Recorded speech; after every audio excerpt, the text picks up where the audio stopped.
හරි. අපි පටන් ගමු ළමයි. මේ එදා අන්තිමට අපි නැවතුනේ අභ්‍යාස අංක 8ද?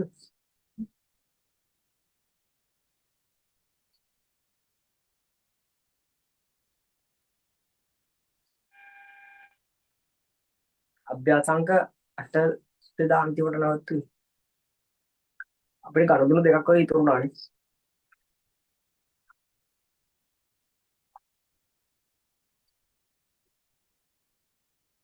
ඇහෙනව නේද කියන්නේ? ළමයි කතා කරන එක ඇහෙනව නේද?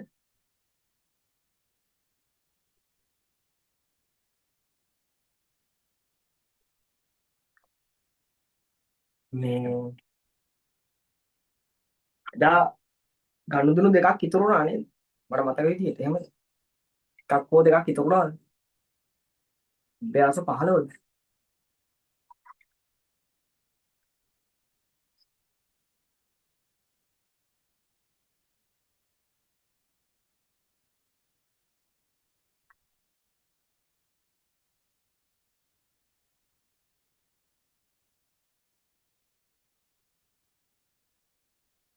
පහළවනේ. හරි. ඒකේ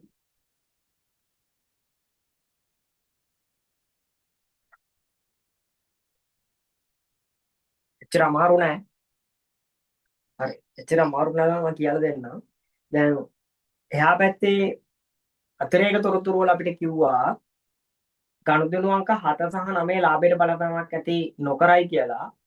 ගනුදෙනු අංක 7යි 9 ලාභයට බලපෑමක් ඇති නොකරයි. 7 සහ 9. හරි.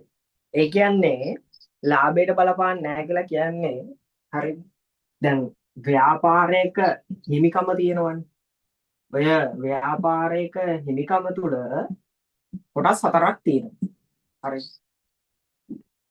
එකක් ආදායම් තියෙනවා, වියදම් තියෙනවා, අමතර ප්‍රාග්ධනය තියෙනවා, ගැවිලි තියෙනවා.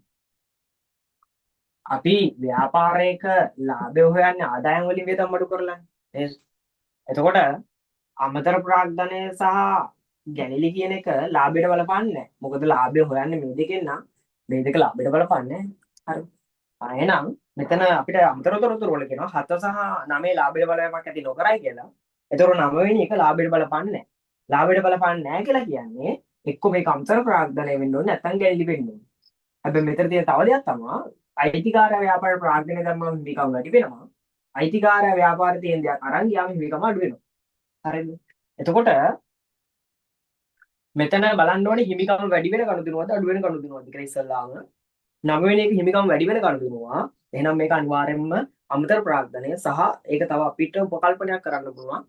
අර මම එදා ගිය සතියේදී කිව්වා වගේ සාපේක්ෂව ටිකක් විශාල අගයක් නිසා මේක අමතර ප්‍රාග්ධනය.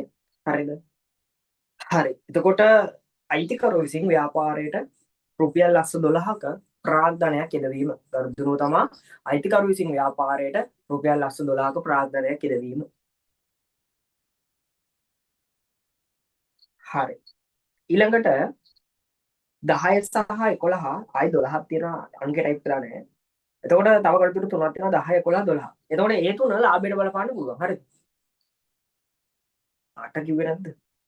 8. හරි. 8 වෙනි එක 8 කිව්වේ නැත්නම් 8 වෙනි එකත් බලාගෙන 8 වෙනි එකත් පැහැදිලි කරන්නම්. 8 වෙනි ගණුතුරේදී මොකද වෙන්නේ බලන්න. ඉඩම් හා ගොඩනැගිලි වල වටිනාකම රුපියල් 10000කින් අඩු වෙනවා. හරිද? ඉඩම් හා ගොඩනැගිලි වල වටිනාකම රුපියල් 10000කින් අඩු වෙනවා.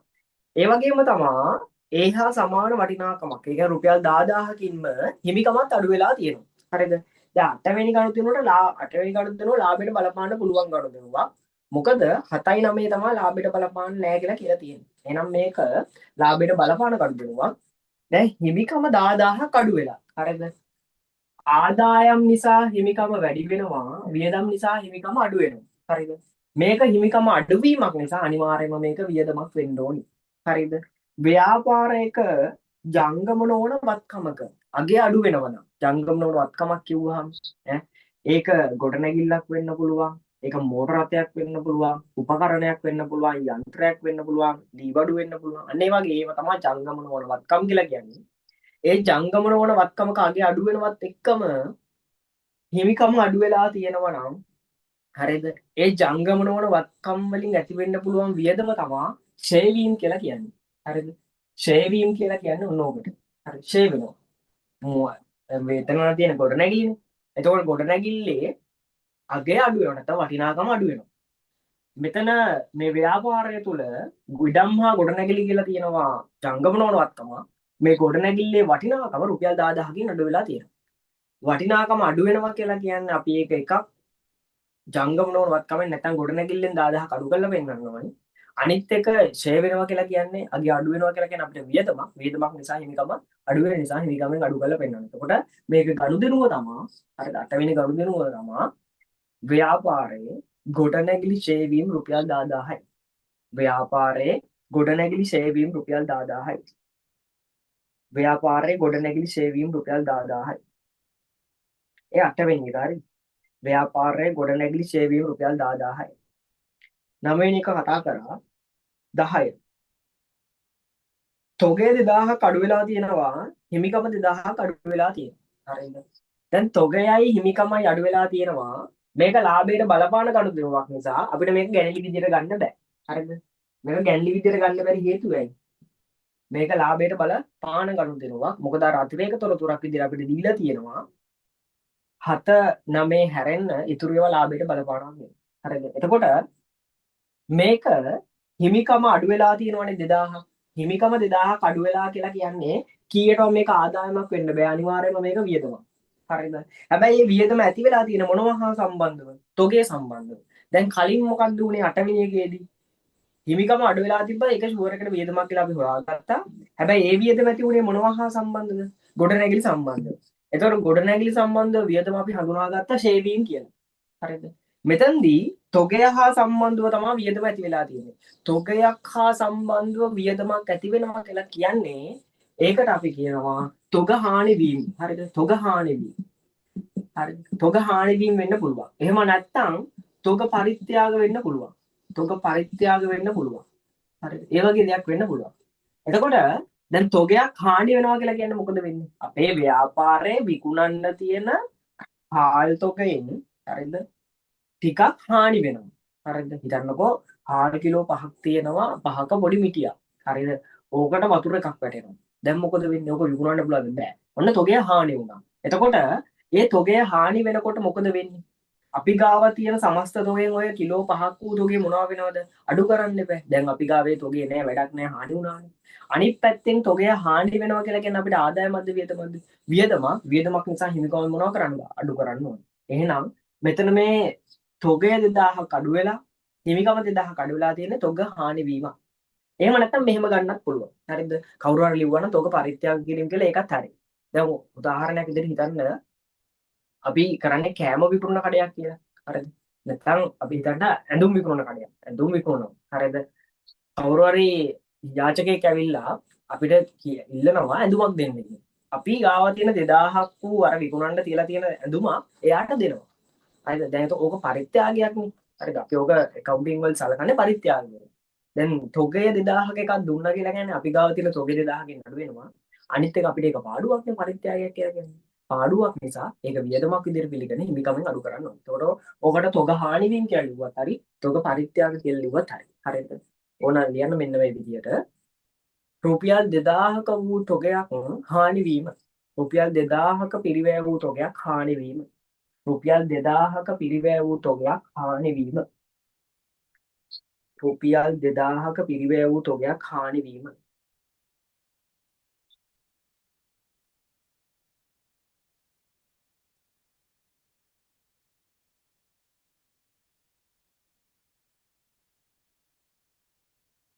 ඔව් 9 වෙනි ගනුදෙනුව අයිතිකරු විසින් ව්‍යාපාරික ප්‍රාග්ධනය යෙදවීම රුපියල් ලක්ෂ 12යි. 10 වෙනි ගනුදෙනුව තමා රුපියල් 2000ක පිරිවැය වූ තොගයක් හානි වීම. නැත්නම් රුපියල් 2000ක පිරිවැය වූ තොගයක් පරිත්‍යාග කිරීම. ඒ දෙකම හරි. හරි. තොගයක් සම්බන්ධව සාමාන්‍යයෙන් ඇති වෙන වියදම් තමයි ඔය. හරිද? එක්ක තොගය හානි වෙන්න ඕනේ නැත්නම් තොගය පරිත්‍යාග කරන්න ඕනේ. හරි. ඊට පස්සේ 11 තොගය වැඩි වෙලා තියෙනවා 40000කින්. තොගයක් වැඩි වෙලා කියලා කියන්නේ අපේ ව්‍යාපාරයට තොගයක් ඇවිල්ලා තියෙනවා. අනිත් පැත්තෙන් වෙළඳ ගෙවිය යුතු දෑ ගෙවන්න තියෙන ප්‍රමාණය වැඩි වෙලා. හරිද? තොගයක් වැඩි වෙන ගමන්ම අනිත් පැත්තෙන් අපි ගෙවන්න තියෙන ප්‍රමාණයකුත් වැඩි වෙනවා කියලා කියන්නේ අපි ඔය තොගේ අරන් තියෙන්නේ සල්ලි වලටද ණයටද? ණයට අරන් තියෙන්නේ. හරිද? ව්‍යාපාරයේ ණයට තොගයක් ගත්තාම මොකද වෙන්නේ? කොහොමත් ණයට ගත්තා සල්ලි වලට ගත්තත් අපි ගාවට තොගයක් එන නිසා අපි ගාව තියෙන තොගේ වැඩි වෙනවා. ණයට ගත්තාම වෙන්නේ ණය හිමියෝ. එහෙම නැත්නම් වෙළඳ ගෙවිය යුතු දෑ ප්‍රමාණය වැඩි වෙනවා. හරිද? එහෙනම් ලියා ගන්න රුපියල් 40000ක පිරිවැය වූ තොගයක් ණයට ගැනීම. රුපියල් 40000ක පිරිවැය වූ තොගයක් ණයට ගැනීම. රුපියල් 40000ක පිරිවැය වූ තොගයක් ණයට ගැනීම. රුපියල් 40000ක පිරිවැය වූ තොගයක් ණයට ගැනීම.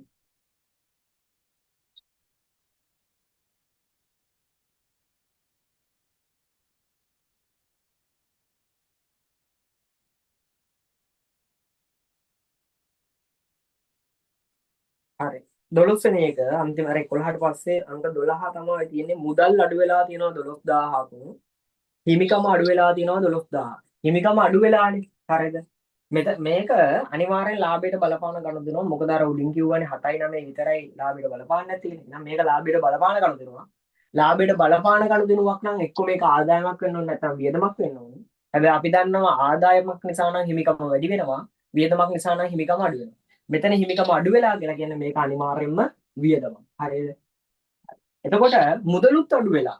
මුදලුත් අඩු වෙලා කියලා කියන්නේ ඈ උදාහරණයක් විදිහට අපි විදුලි බිලක් ගෙවනවා. හරිද? විදුලි බිල කියලා කියන්නේ වියදමක්. අපි මුදලින් ගෙවුවහම අපි ගාව තියෙන මුදල් ප්‍රමාණය අඩු වෙනවා. වියදමක් නිසා හිමිකම අඩු වෙන්න ඕන. එහෙනම් ව්‍යාපාරය මොකක් හරි වියදමක් මුදලින් දරුවහම වෙන්නේ ව්‍යාපාරයේ තියෙන මුදල් ප්‍රමාණය අඩු වෙලා වියදම් දරන්න හිමිකම අඩු වෙනවා. හරිද? එතකොට මුදල් අඩු වෙලා හිමිකම අඩු වෙනවා කියලා කියන්නේ වියදමක්. එහෙනම් ඔකට ලියන්න පුළුවන් ව්‍යාපාර රුපියල් 12000ක වියදමක් දැරීම. නැත්නම් වියදමක් ගෙවීම. ව්‍යාපාරය රුපියල් 12000ක වියදමක් ගෙවීම. ව්‍යාපාරය රුපියල් 12000ක වියදමක් ගෙවීම. ව්‍යාපාරය රුපියල් 12000ක වියදමක් ගෙවීම.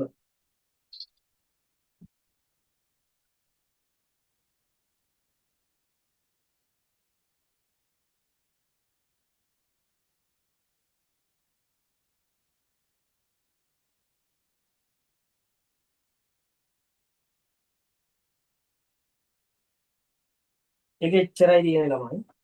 ඒක ඉතුරු ප්‍රශ්න ටික කරන්න බෑ. ඒක අපි ඉදිරියේදී කරමු. ආදායම් ප්‍රකාශන මුලත ප්‍රකාශන හදන දේ මම ඉදිරියේදී කියා දෙන්නම්.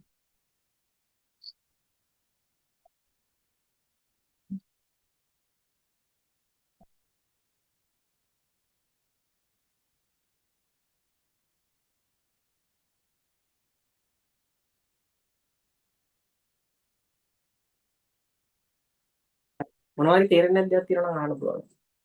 දන්නේ නැද්ද තියෙනවා නම්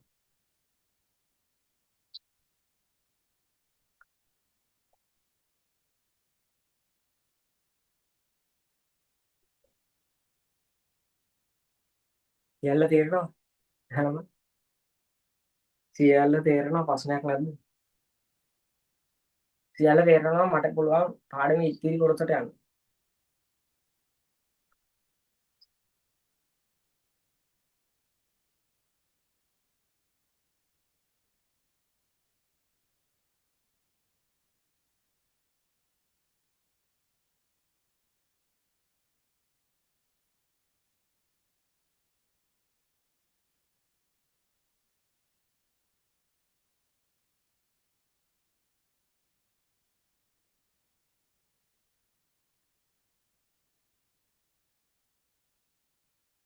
වැට් වැට් තියෙන ගනුදෙනුවක් කියලා දෙන්න.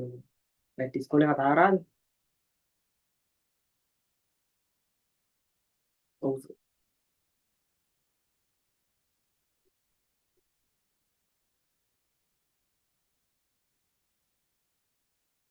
හරි.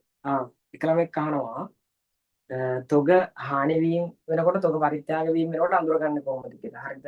තොග හානියක් වුණත් තොග පරිත්‍යාග වීමක් වුණත් ඒ අවස්ථා දෙකේදීම අපි ගාව තියෙන තොග ප්‍රමාණය මොන වෙනවද? දැන් උදාහරණයක් විදියට අපේ විකුණන්න තියෙන තොගයක් හානිය ගංගා තොරට යට වෙනවා වෙන්න පුළුවන්. ඈ නැත්නම් සතෙක් කනවා වෙන්න පුළුවන්. ඒ නරක් වෙනවා වෙන්න පුළුවන්. ඒ මොකක් හරි හේතුවක් මත අපි ගාව තොගයක් හානි වෙනවා කියලා කියන්නේ තියෙන තොග ප්‍රමාණය මොනවා වෙනවද? අඩු වෙනවනේ. එහෙනම් තොග හානි වීමකදී හෝ පරිත්‍යාග වීමේදී එකක් තොගේ අඩු වෙලා තියෙන්න ඕනේ. හරිද? අනිත් එක තොගයක් හානි වෙනවා හෝ පරිත්‍යාග වෙනවා කියලා කියන අපිට පාඩුවක් නිසා අනිවාර්යෙන්ම හිමිකමෙන් අඩු වෙලා තියෙන්න ඕනේ. අනිවාර්යෙන්ම හිමිකමෙන් අඩු වෙන්නේ. හරිද? දැන් අවස්ථා දෙකක් තියෙනවා. දැන් අයිතිකාරය ව්‍යාපාරයෙන් තොගයක් අරන් යනවා. එතකොට මොකද වෙන්නේ? අයිතිකාරය ව්‍යාපාරයේ තියෙන තොගයක් අරන් යනවා. අයිතිකාරය ව්‍යාපාරයේ තියෙන තොගයක් අරන් යනවා කියලා කියන්නේ ව්‍යාපාරයේ තියෙන තොග ප්‍රමාණය අඩු වෙනවා. අයිතිකාරය අරන් යන දේවල් වලට ගැනිලි කියලා කියනවා. ගැනිලි නිසා ඉන්කම අඩු වෙනවා. දැන් ගැනිලි වුණත් තොග පරිත්‍යාග වුණත් තොග හානි වුණත් අවස්ථාව ඔය තුනේදී මොකද වෙන්නේ? තොගේ අඩු වෙනවා, හිමිකම අඩු වෙනවා.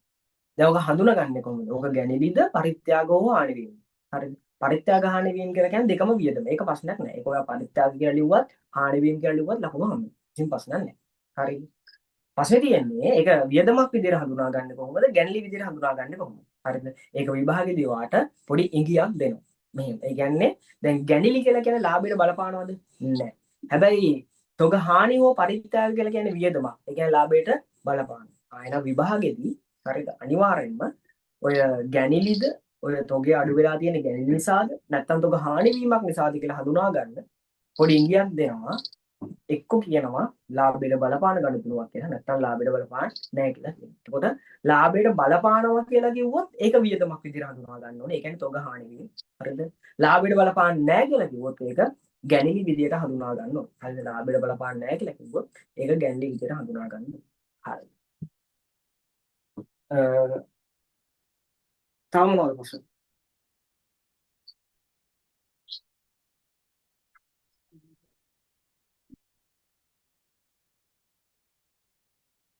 හරි මේ වැට් මම කියා දෙන්නම් මේ ඉවර වෙලා. හරිද? මේක සියලුම අද කොටස් ටික අවසන් වුණාට පස්සේ ප්‍රශ්නයක් නැහැ නේද? නැත්තම් මේ අනිත් ළමයිට පොඩ්ඩක් කතල්ලේ වැඩි. වැට් දැම්මම කියා දුන්නාද? හතරවෙනි පාඩමේ කොටසක් ළමයි.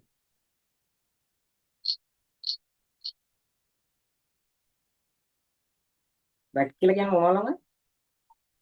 ඈ? වැට් කියලා කියන්නේ මොනවද? එකතු කළාගේ මත බදු කියලා කියන්නේ. ඒවට තමයි වැට් කියලා කියන්නේ. මේ දැන් මේ පෑන ගත්තත් මේ පෑන තුල වැට් තියෙනවා. හරි. ඕනම දෙයක් තුල වැට් තියෙනවා. ෆෝන් එකක් ගන්නවා කියලා කියන්නේ කඩෙන් ඔයා ඒ ෆෝන් එකේ මිලට වැට් එකතු කරලා තියෙනවා. වාහනයක් ගන්නවා කියලා කියන්නකෝ. ඒ වාහනේ ගද්දී ඒ වාහනේ මිලට වැට් එකතු කරලා තියෙනවා. හරිද? මොකද්ද මේ වැට් කියලා කියන්නේ? රාජ්‍ය බදු ආදායම රැස් කරන විදිහක් ළමයි. හරිද? රජයේ බදු ආදායම ඍජු බදු සහ වක්‍ර බදු කියලා කොටස් දෙකකට බෙදනවා. මේ ඉකෝන් වල කොටසක් හරිද? මේ එතකොට ඍජු බදු කියලා කියන්නේ පුද්ගලයන්ගෙන් අය කරන ආදායම් බදු ළමයි. දැන් මගෙන් ආදායම් බදු ගන්න වෙන්නේ නැහැ ළමයි. අසසමින් ජීවත් වෙන මිනිස්සේ. එතකොට දැන් හිතන්නකෝ මම බැරි වෙලා හරි ලක්ෂ 5ක් විතර හෙව්වා කියනවා. එතකොට ඒකෙන් ගන්නවා ළමයි රජයට කොටසක්. හිතන්න ඕනේ 10000ක් කියලා. ඒවා ආදායම් බදු. හරිද? පුද්ගලයාගේ ආදායම් මත අය කරනවා. හරිද? ඒවට අපි කියනවා ඍජු බදු කියලා. ව්‍යාපාරවල ලාභය මතත් අය කරන්නේ ඒව තමයි. ඊට පස්සේ භාණ්ඩ හා සේවා මත අය කරනවා ළමයි. ඒවට කියනවා වැට් කියලා. ඒවා තමයි වැට් වක්‍ර බදු. ගණයට තමයි අයිති වෙන්නේ. ඉකොන් වලදී ඉගෙන ගන්න පුළුවන්. මේ එතකොට මේ වැට් බදු කොහොමද ගලපන්නේ කියලා ඉගෙන ගන්න ඕනේ. වැට් බදු අදාළ වෙන්නේ දැන් භාණ්ඩ හා සේවා මත අය කරනවා නම් වැට් බදු අදාළ වෙන්නේ විශේෂයෙන්ම භාණ්ඩ මිලදී ගැනීමේදී සහ භාණ්ඩ විකිණීමේදී. මොකද අපි තොගය මිලදී ගන්නවා අන්න භාණ්ඩය, තොගය විකුණනවා අන්න භාණ්ඩය. අන්නේ ගනුදෙනු වලදී තමයි ප්‍රධාන වශයෙන්ම වැට් අදාළ වෙන්නේ. හරි මම කියා දෙන්නම්. ඒක හතරවෙනි පාඩමේ කොටසක් තමයි වෙනම ඉගෙන ගන්න තියෙනවා. ඔය මුදල් ජර්නල් හදද්දී. හරි. අද කොටසට යන්න ළමයි. හරිද? දැන් ගිණුම් කරන සමීකරණවල කොටස් ගොඩක් තියෙනවා ළමයි. හරිද? එකක් තමයි අර තීරු සහිත ගිණුම් කරන සමීකරණයකට ගනුදෙනු ආදේශ කිරීම. හරිද? ඊළඟ කොටස තමයි ගනුදෙනු ටික ආදේශ කළා එයා අපිට උත්තරය දෙනවා. අපි ප්‍රශ්න ටික මොකක්ද කියලා හඳුනා ගන්න ඕනේ. එතකොට දැන් ওই අවස්ථා දෙකම හැදුවා. හරිද? තව ගණන් ඉදිරියේදී හදනවා. හරිද? ඔය අවස්ථා දෙකෙන් පස්සේ අපි යන් අද තුන්වෙනි අවස්ථාවට. ඒ තමයි සරල ගිණුම් කරන සමීකරණයට ගනුදෙනු ආදේශ කිරීම සහ හතරවෙනි අවස්ථාවටත් අද මම ඔයාලට එක්ක යනවා.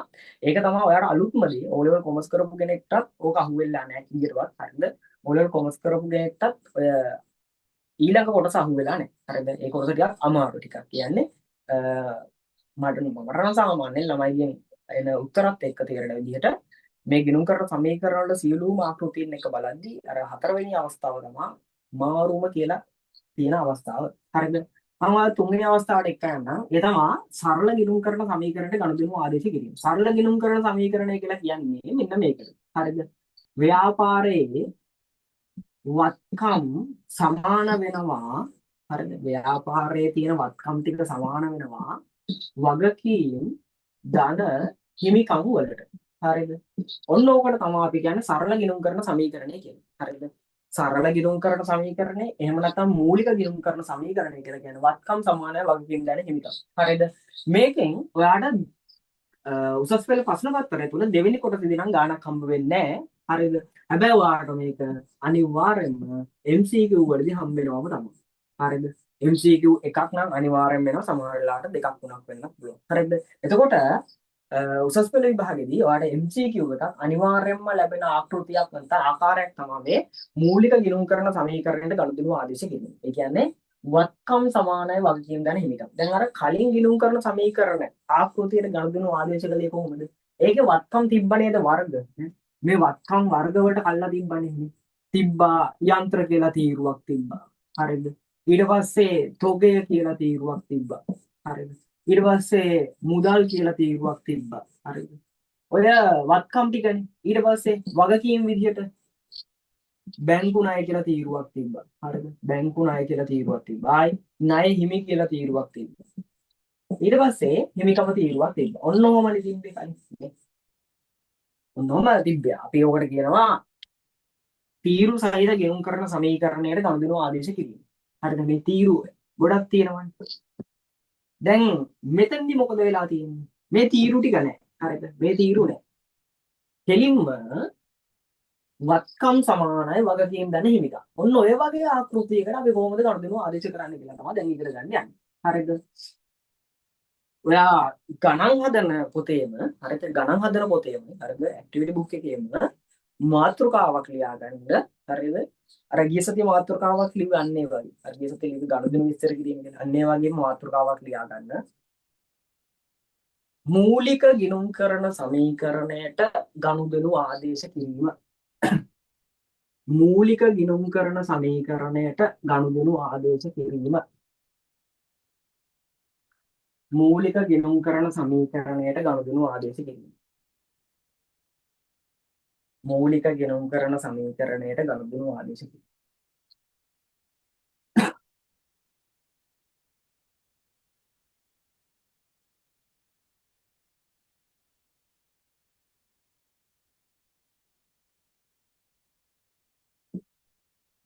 වත්කම් සමානයි වගකීම් ධන හිමිකම්. ඕක තමයි අපේ මූලික ගිණුම් කරන සමීකරණය. හරිද? වත්කම් සමානයි වගකීම් ධන හිමිකම්.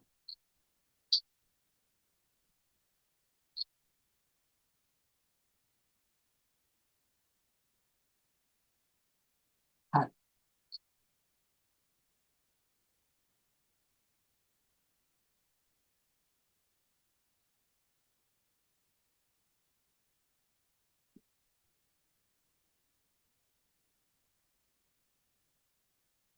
හරි. ඔන්න ඔය මූලික ගිණුම් කරන සමීකරණයට ගනුදෙනු ආදේශ කරන්නේ කොහොමද කියලා මම ඔයාලට අභ්‍යාසකින්ම කියා දෙන්නම්. හරිද? පෙළ ගන්නකෝ අභ්‍යාස අංක ටියුට් එකේ 2. අභ්‍යාස අංක 2. 8 වෙනි පිටුවේ තියෙන අභ්‍යාස අංක 2 කියලා පෙළ ගන්න ටියුට් එකේ. ටියුට් එකේ තියෙන අභ්‍යාස අංක 2. අභ්‍යාස අංක 2 8 වෙනි පිටුවේ උඩම තියෙන. ඒක කරේ නෑ. හරි. බලන්න මොකද්ද තියෙන්නේ කියලා. පහත දැක්වෙන්නේ රාජ ස්ටෝස් ව්‍යාපාරය 2025 ජනවාරි මාසයට අදාළ ගනුදෙනු පිළිබඳ තොරතුරු වේ. ජනවාරි 1 ජනවාරි 3 4 6 12 15 කියලා ගනුදෙනු දීලා තියෙනවා. හරිද? ඕක තියෙන ළමයි ගනුදෙනු ටික මූලික ගිණුම් කරන සමීකරණයට මෙන්න මේ ගිණුම් කරන සමීකරණ ආදේශ කරන්න. මම එකක් ගානේ කියා දෙනවා. කොහොමද අර වත්කම් වර්ග කරලා නැති වගකීම් ටික වර්ග කරලා නැති හිමිකම් වර්ග කරලා නැති ගිණුම් කරන සමීකරණයකට නැත්තම් මේ සරලම නැත්තම් මූලිකම ගිණුම් කරන සමීකරණයට කොහොමද අපි ගනුදෙනු ආදේශ කරන්නේ කියලා. හරිද? හොඳට බලාගෙන ඉන්න MCQ වලට අනිවාර්යයෙන්ම එනවා. හරිද? හැම අවුරුද්දකම එනවා. එතකොට බලන්න පළවෙනි MCQ පළවෙනි ගනුදෙනුව මොකක්ද කියන්නේ කියලා. අයිතිකරු රුපියල් ලක්ෂ 2ක් යොදවා ව්‍යාපාරය ආරම්භ කරනවා. හරිද? ළමයි මේ ව්‍යාපාරයට අයිතිකාරයා රුපියල් ලක්ෂ 2ක් දාලා තමයි ආරම්භ කරලා තියෙන්නේ. හරිද? අයිතිකාරයා රුපියල් ලක්ෂ 2ක් ගණන්ට ව්‍යාපාරයට දෙනවා කියලා කියන්නේ ව්‍යාපාරයේ තියෙන මුදල් ප්‍රමාණය ලක්ෂ 2ක් වැඩි වෙනවා. කොහොමද වෙන්නේ? අයිතිකාරයා ව්‍යාපාරයට රුපියල් ලක්ෂ 2ක් දෙනවා කියලා කියන්නේ එකක් තමයි ව්‍යාපාරයේ තියෙන මුදල් ප්‍රමාණය ලක්ෂ 2කින් වැඩි වෙනවා. දැන් මෙතන තියෙන ප්‍රශ්නේ තමයි කලින් නම් ඔයා කොහොමද ඔය ගැලපෙන්නේ? අයිතිකාරයා මුදල් දුන්නාම මුදල් තීරුවක් තිබ්බා. මුදල් තීරුවට ධන ලක්ෂ 2යි කියලා දැම්මා. ඒ වගේම තමයි අයිතිකාරයා දාන දේවල් වලට ප්‍රාග්ධනය කියලා කියනවා. ප්‍රාග්ධනය එයා දාන්න එයාගේ හිමිකම් වැඩි වෙන නිසා හිමිකම් වැඩි කරා ලක්ෂ 2කට. හරිද? ඕකනේ කලේ. හැබැයි මෙතන තියෙන ප්‍රශ්නේ තමයි මුදල් තීරුවක් නැහැ. හරිද? මුදල් තීරුවක් නැහැ. මුදල් තීරුවක් නැහැ. එහෙනම් කොහොමද මේක ගලපන්නේ කියන ප්‍රශ්නේ තමයි. හැබැයි මුදල් කියලා කියන්නේ වත්කම් වගකීම් හිමිකම් ආදායම් වියදම් කියන වර්ග පහෙන් මොකක්ද කියලා ඔලුවට ගන්න ඕනේ. හරිද? මුදල් කියලා කියන්නේ අර වර්ග පහෙන් මොකක්ද කියලා ඔලුවට ගන්න. මුදල් කියලා කියන්නේ වත්කම. එහෙනම් ඒක වගකීම් තීරුවට දාලා හරියනවද? නෑ. එහෙනම් ඒක හිමිකම් තීරුවට දාලා හරියනවද? නෑ. එහෙනම් ඒක දාන්න ඕනේ මොන තීරුවට? වත්කම් තීරුවට. හරිද? අයිතිකාරයා ව්‍යාපාරට මුදල් දානවා කියලා කියන්නේ ව්‍යාපාරයේ තියෙන මුදල් ප්‍රමාණය වැඩි වෙනවා.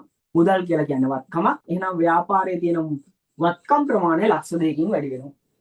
අනිත් එක තමයි අයිතිකාරයා ව්‍යාපාරයට දාන දේවල් වලට මොන ධනෙ කියලා කියනවද? ප්‍රාග්ධනය කියලා කියනවා. අයිතිකාරයා ව්‍යාපාරයට දාන ප්‍රාග්ධනය නිසා එයාගේ හිමිකම වැඩි වෙන්න ඕනේ. එයාගේ හිමිකමත් වැඩි වෙනවා. හරි. ඔන්න බලන්න ගනුදෙනු නිසා මොකද උනේ කියලා. වත්කම් ලක්ෂ 2ක් වැඩි වුණා. හිමිකම් ලක්ෂ 2ක් වැඩි වුණා. හරි. දැන් බැරි වෙලා හරි. ඔයාට දැන් මේ ගනුදෙනුව මොකක්ද කියලා දෙන්නේ නැතුව විභාගයේදී. හරිද? මේ විදිහට දෙනවා. මේ විදිහට දීලා කියනවා ඔයාලට මේ ගනුදෙනුව විස්තර කරන්න කියලා. මොකවම්ම කියලා නැහැ විස්තරයක්. හරි මොකවම්ම දීලා නැතුව අතේ තොරතුරක්වත් දෙන්නේ නැතුව ඔයාලට කියනවා මේ ගනුදෙනුව විස්තර කරන්න. දැන් බලන්න මොනවද වැඩි වෙලා තියෙන්නේ කියලා මෙතන. වත්කම් තමයි ලක්ෂ 2ක් වැඩිලා තියෙන්නේ. දැන් ඔයාලට මොකවත් විස්තරයක් දෙන්නේ නැතුව හිතා ගන්න පුළුවන්ද මේ මොන වත්කමද වැඩි වෙලා තියෙන්නේ කියලා. මොන වත්කමද? මේ වැඩිලා තියෙන මුදල් වත්කමද? මේ වැඩිලා තියෙන තොගේ කියන වත්කමද? මේ වැඩිලා තියෙන ණය වත්කමද? මේ වැඩිලා තියෙන උපකරණද? මෝටර රථද? ගොඩනැගිලිද? ඉඩම්ද? යන්ත්‍රද? එහෙම හිතා ගන්න පුළුවන්. බෑ. හරිද? මේ වැඩි වෙලා තියෙන්නේ මොන වත්කමද කියලා හිතා ගන්න බෑ. හරිද? ඒ වගේම තමයි මේ හිමිකම වැඩි වෙලා තියෙන්නේ මොකක් නිසාද කියලා හිතා ගන්නත් බෑ. ඔන්න ඔය ප්‍රශ්නේ මතුවෙන නිසා අපි මේ මූලික ගිණුම් කරන සමීකරණයේදී කරන දෙයක් තමයි වත්කමක් වැඩි වෙනකොට ඒ වැඩි වෙන්නේ මොන වත්කමද කියලා ලියන්න පුරුදු වෙන්න ඕනේ. හරිද? දැන් මෙතන මේ ලක්ෂ 2කින් වැඩි උනේ ව්‍යාපාරයේ මොන වත්කමද? මුදල් කියන වත්කම. එහෙනම් යටින් හරි මෙන්න මේ පැත්තෙන් හරි ලියනවා. ඒ වරහන් ඇතුලේ ඒ වැඩි වෙන්නේ මුදල් කියන වත්කම. මේ හිමිකම වැඩි වෙන්නේ මොනවා නිසාද කියලා ඒ විදිහටම ලියනවා. හිමිකම වැඩි වෙන්නේ ප්‍රාග්ධනය නිසා. දැන් හරිද? මොන බලන්න දැන් ඔයාලට කියන්න බැරිද විභාගෙදි කිව්වොත් මේ ගනුදෙනුව විස්තර කරන්න කියලා මේ මොන වගේ ගනුදෙනුවක් කියලා. මුදල් ලක්ෂ 2ක් වැඩි වෙලා ප්‍රාග්ධනය නිසා හිමිකම ලක්ෂ 2ක් වැඩි වෙලා කියලා කියන්නේ මේක අයිතිකරු සියදු ප්‍රාග්ධනය. අර ආයි ගනුදෙනුව තමයි. අන්න මේ මූලික ගිණුම් කරන සමීකරණයට ගනුදෙනුව ආදේශකයන්දී තියෙන වෙනස තමයි අර තීරු සහිත ගනුදෙනුව වාර්තා කරන ක්‍රමයට සාපේක්ෂව ඊට වඩා වෙනස් වෙන හේතුව තමයි මෙතනදී අර තීරු නැති නිසා පොදුවේ වැඩි වෙනවත්කමේ හෝ අඩු වෙනවත්කමේ නම ලියනවා. ඒ වැඩි වෙන්නේ මොකද්ද හෝ අඩු වෙන්නේ මොකද්ද කියලා වරහන් ඇතුලේ ලියන්න ඕනේ. මොකද්ද ඒ වත්කමේ නම. මුදල් වැඩි වුණොත් මුදල් කියලා ලියන්න ඕනේ. තොගේ වැඩි වුණොත් තොගේ කියලා ලියන්න. හරිද? ණය ගැතිය වැඩි වුණොත් ණය ගැතිය කියලා ලියන්න. ඉඩම් වැඩි වුණොත් ඉඩම් කියලා ලියන්න. හරිද? නැත්තම් හොයාගන්න බෑනේ මොන වක්කමද වැඩි වෙන්නේ කියලා. අර අතන උන දේම තමයි වෙන්නේ. අයිතිකාර ව්‍යාපාරයට මුදල් දැම්මම ව්‍යාපාරයේ මුදල් ප්‍රමාණය වැඩි වෙලා හිමිකම් වැඩි වෙනවා. වැඩි වෙන්නේ මුදල්, වැඩි වෙන්නේ ප්‍රාර්ථනා කියලා ලියනවා. එච්චරයි. හරිද? දෙවෙනි කරුණ. භාණ්ඩ තොගයක් ගන්නවා. සෝරි. අයිතිකරු ව්‍යාපාරයට ලක්ෂයක මෝටර රථයක් යොදවනවා. අන්න දැන් මොනවද අයිතිකාරයා දාන්නේ? ජනවාරි 3 වෙනිදා හරිද? මම ඔන්න 3 කියලා ලියන්නම්. ජනවාරි 3 වෙනිදා ව්‍යාපාරයට අයිතිකාරයා රුපියල් ලක්ෂයක මෝටර රථයක් දානවා. අයිතිකාරයා ව්‍යාපාරයට මෝටර රථයක් ගේනවා කියලා කියන්නේ ව්‍යාපාරයේ තියෙන මෝටර රථ ප්‍රමාණය මොනව වෙනවද? වැඩි වෙනවා. ඊට පස්සේ ඔළුවට ගන්න ඕනේ මෝටර රථය කියලා කියන්නේ මොකක්ද කියලා. මෙතන මෝටර රථ තීරුවක් නැහැ. හැබැයි අපි දන්නවා මෝටර රථය කියලා කියන මොන කමක්ද? වත්කම. එහෙනම් ව්‍යාපාරයේ තියෙන මෝටර රථ කියන වත්කම වැඩි වෙනවා. ඒ වැඩි වෙන්නේ මොන වත්කමද? මෝටර රථ. ඒ නිසා කියනවා මෝටර රථ කියලා. දැන් උඩින් වැඩි වුණේ මොන වත්කමද? මුදල්. දැන් වැඩි වෙන්නේ මොන වත්කමද? මෝටර රථ. අයිතිකාරය ව්‍යාපාරයට මෝටර රථයක් දැම්මම එකක් ව්යාපාරයේ තියෙන මෝටර රථ ප්‍රමාණය වැඩි වෙනවා. අනිත් පැත්තෙන් අයිතිකාරය දාන දේවල් නිසා යාගේ හිමිකම වැඩි වෙනවා. අපි මේ හිමිකම වැඩි වෙන හේතුව ලියනවා ප්‍රාග්ධනය නිසා කියලා.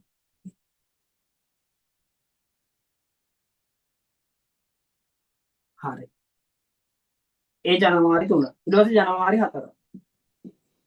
හරි ජනවාරි 4.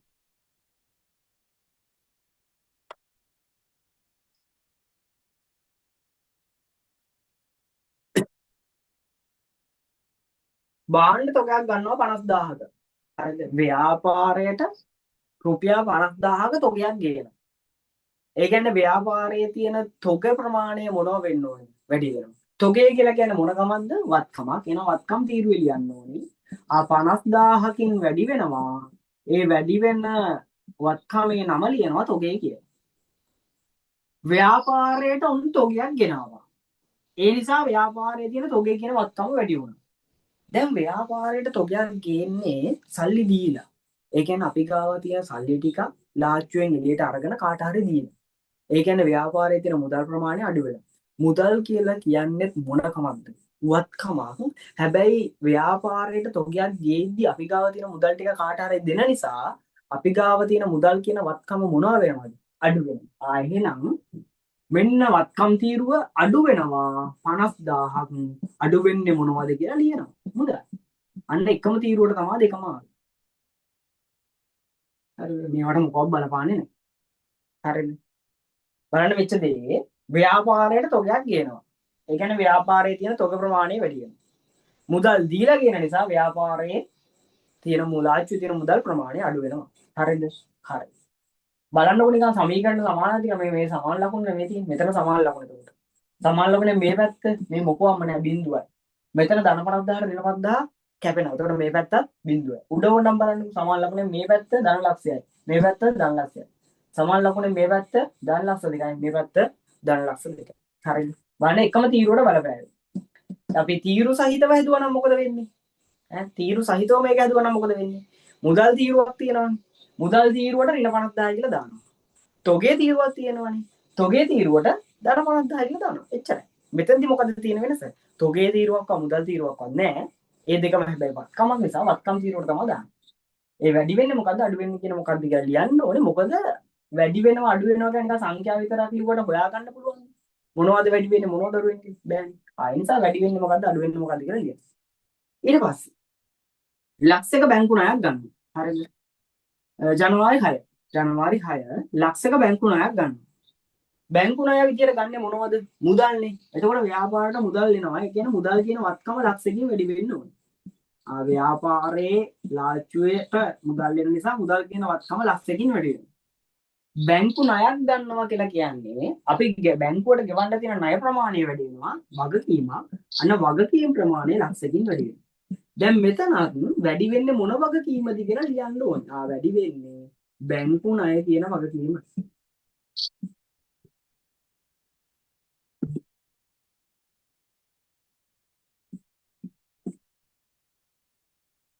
හරි.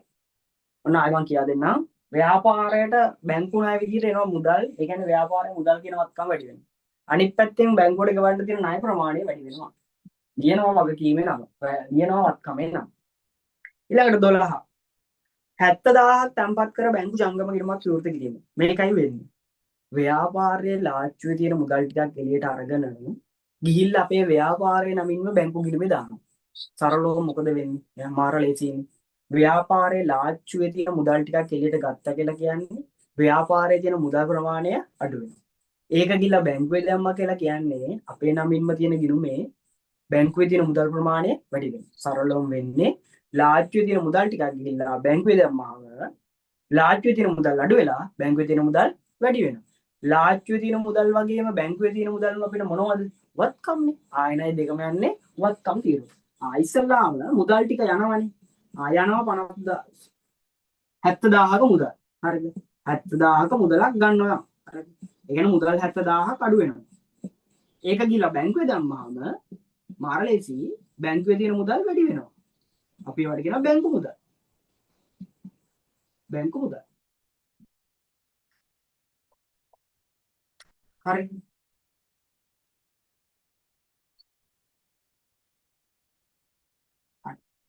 වත්කම් තීරුවට විතරයි බලපෑයි.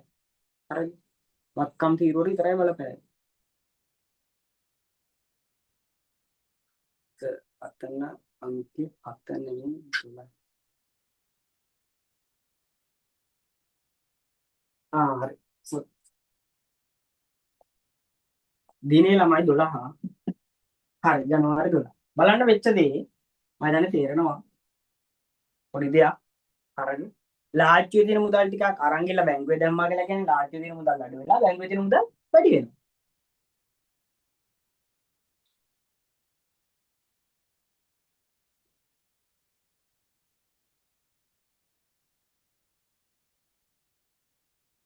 නෑ ආරම්භ කරන්නේ බැංකු ජංගම ගිණුම. හරිද? ඒක නම් බැංකු මුදල් කියලා දාන්න පුළුවන්. ඕනම් බැංකු ගිණුම කියලා දාන්න පුළුවන්. ඒක ප්‍රශ්නයක් නෑ. හරිද? බැංකු ගිණුම කියලා දාන්න පුළුවන්. නැත්නම් බැංකු මුදල් කියලා දාන්න පුළුවන්. ඒක ප්‍රශ්නයක් නෑ.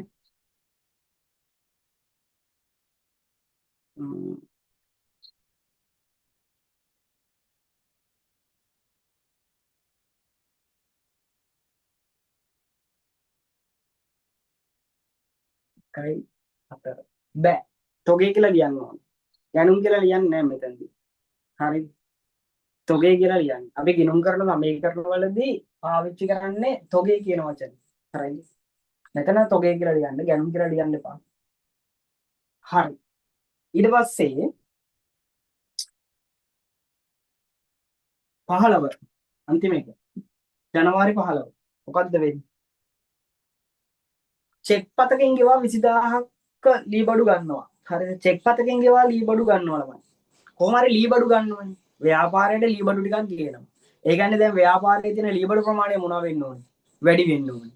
ලී බඩු කියලා කියන්නේ මොන කමක්ද? වත්කමක්. ආයෙන වත්කම් තීරුවට දාන්න ඕනි. ව්‍යාපාරයේ තියෙන ලී බඩු ප්‍රමාණය වැඩි වෙනවා 20000කින්. හරිද? හරි. ඊට පස්සේ දැන් ව්‍යාපාරයේ තියෙන ලී බඩු ප්‍රමාණය 20000කින් වැඩි වුණානේ. හැබැයි බලන්න සල්ලි ගෙවලා තියෙන්නේ කොහොමද කියලා. චෙක් පතකින්.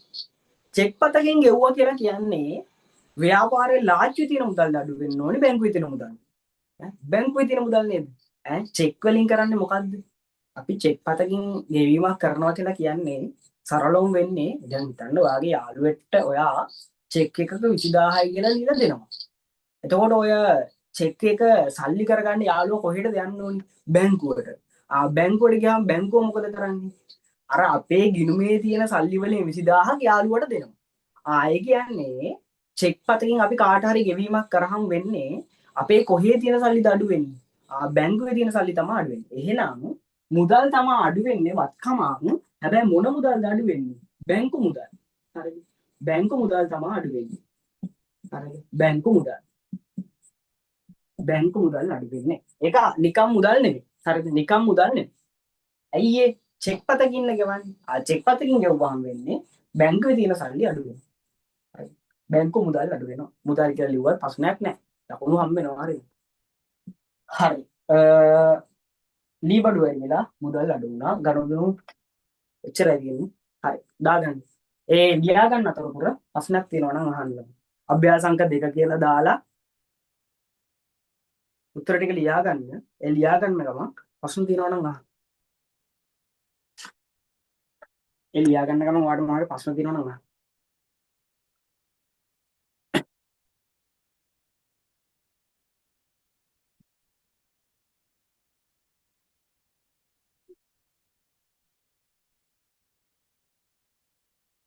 අභ්‍යාස අංක 2 කියලා දාලා අර මාතෘකාවට පල්ලෙන් මේක ලියා ගන්න.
ලියාගෙන ඉවරලා මැසේජ් එකක් දාන්නම.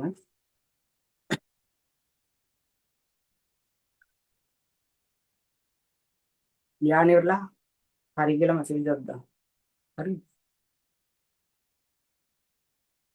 අනික් කට්ටියත් ඉවරයි.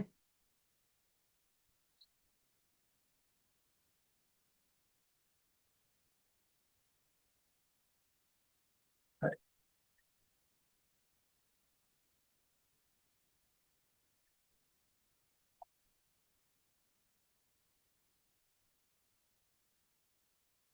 හරි.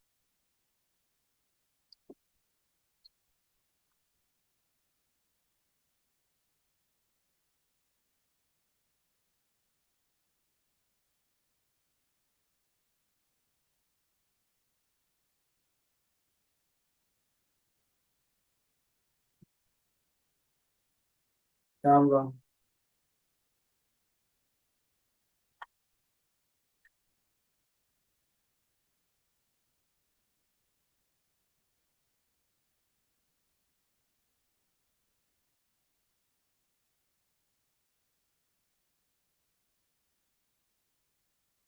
හරි. මම පොඩි අභ්‍යාසයක් දෙන්න ලියා ගන්නකො ළමයි. අර උදාහරණයක් පොඩි උදාහරණයක් දෙන්න ලියා ගන්න. හරි. උදාහරණයක් ලියා ගන්නකො. හරි. ලියා ගන්න. උදාහරණයක හරි කොහොම හරි ගන්න උදාහරණයක හරි ලියලා ඔය මේකට පල්ලෙන් ලියා ගන්න. කැලුම් විසින් පවත්වාගෙන යන ව්‍යාපාරයේ ටිකක් මං කරලා ලියා ගන්න. කැලුම් විසින් පවත්වාගෙන යන ව්‍යාපාරයේ කැලුම් විසින් පවත්වාගෙන යන ව්‍යාපාරයේ කැලුම් විසින් පවත්වාගෙන යන ව්‍යාපාරයේ පෙබරවාරි මාසට අදාළ තොරතුරු පහත වේ. පෙබරවාරි මාසට අදාළ තොරතුරු පහත වේ.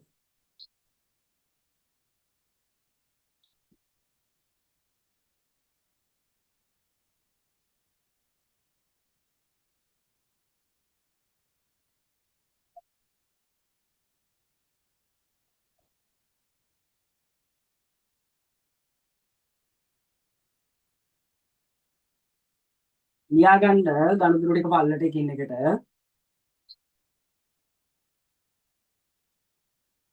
2.1 2.1 කැලුම්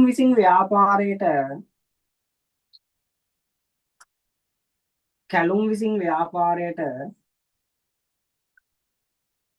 රුපියල් ලක්ෂ 2ක් යෙදවීම. කැලුම් විසින් ව්‍යාපාරයට රුපියල් ලක්ෂ 2ක් යෙදවීම. කැලුම් විසින් ව්‍යාපාරයට රුපියල් ලක්ෂ 2ක් යෙදවීම. කැලුම් විසින් ව්‍යාපාරයට රුපියල් ලක්ෂ 2ක් යෙදවීම.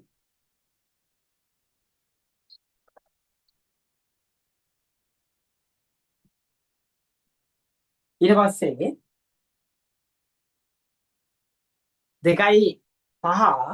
2.5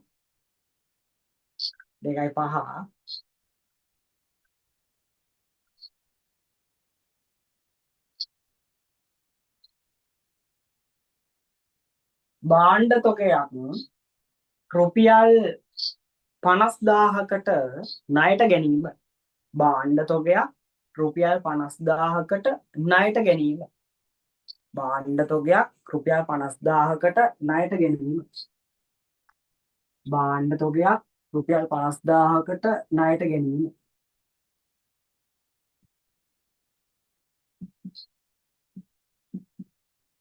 භාණ්ඩ තොගයක් රුපියල් 50,000කට ණයට ගැනීම. හරි. ඊට පස්සේ 2.10 2.10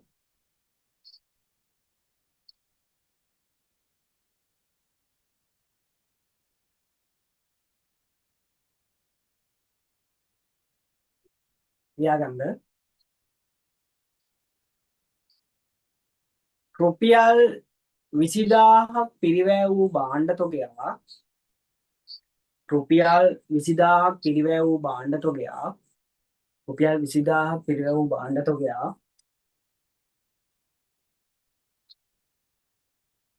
රුපියල් 20000ක් පිරිවැය වූ භාණ්ඩ තොගයා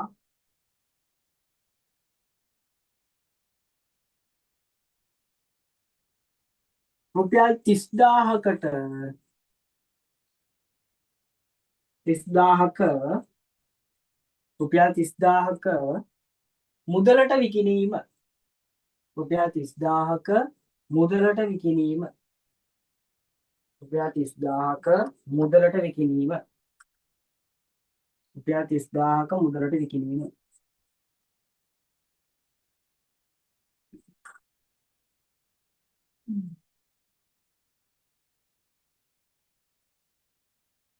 ඊළඟට 2.14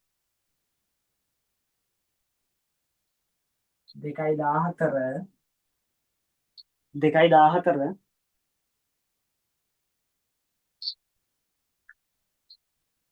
ව්‍යාපාරයේ විදුලි බිල වූ රුපියල් 5000 ගෙවීම ව්‍යාපාරයේ විදුලි බිල වූ රුපියල් 5000 ගෙවීම ව්‍යාපාරයේ විදුලි බිල වූ රුපියල් 5000 ගෙවීම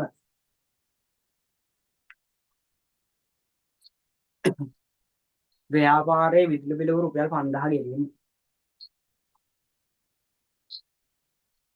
හරි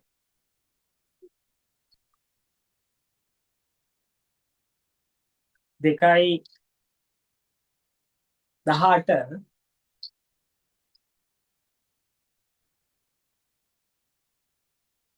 රුපියල් 8000ක කොමිස් ආදායමක් ලැබීම රුපියල් 8000ක කොමිස් ආදායමක් ලැබීම රුපියල් 8000ක කොමිස් ආදායමක් ලැබීම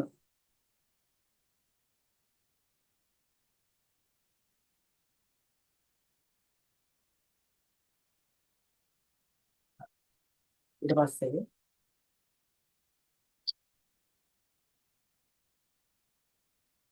රුපියල් 8000ක කොමිස් ආදායමක් ලැබීම ඊට පස්සේ රුපියල් 8000ක කොමිස් ආදායමක් ලැබීම රුපියල් 8000ක කොමිස් ආදායමක් ලැබීම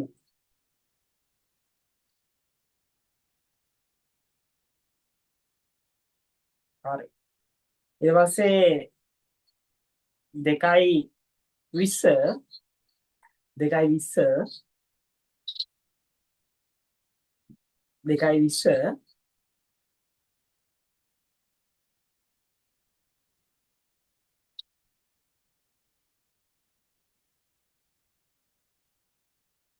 රුපියල් 15000ක භාණ්ඩ තොගයක් රුපියල් 15000ක භාණ්ඩ තොගයක් රුපියල් 15000ක භාණ්ඩ තොගයක්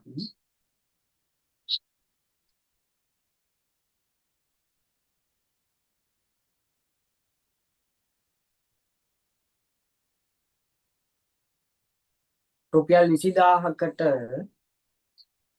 රුපියල් 15000ක භාණ්ඩ තොගයක් රුපියල් 20000කට ණයට විකිණීම ණයට විකිණීම රුපියල් 15000ක පිරිවැය වූ භාණ්ඩ තොගයක් රුපියල් 20000කට ණයට විකිණීම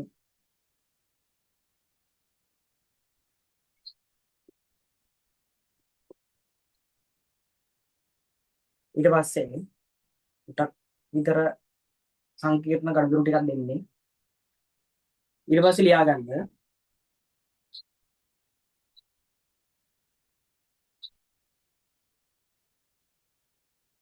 රුපියල් 3000ක ණය ගැතියෙකු බොල් ණය බවට පත්වීම රුපියල් 3000ක ණය ගැතියෙකු බොල් ණය බවට පත්වීම රුපියල් 3000ක ණය ගැතියෙකු බොල් ණය බවට පත්වීම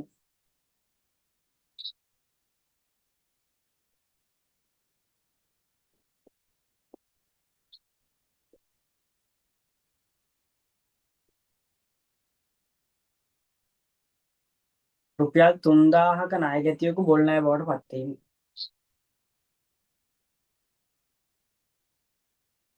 හරි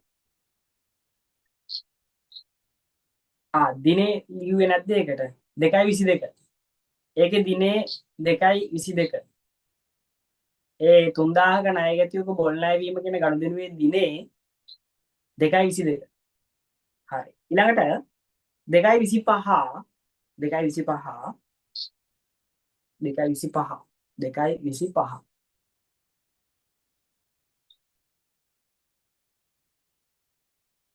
රුපියල් 5000ක පිරිවැය වූ තොගයක්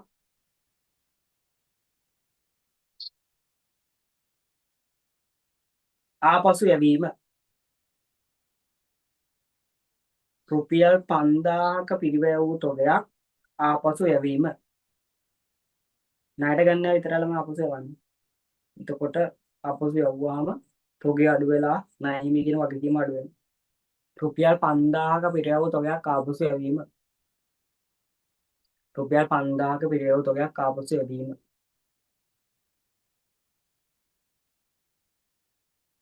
ඊළඟට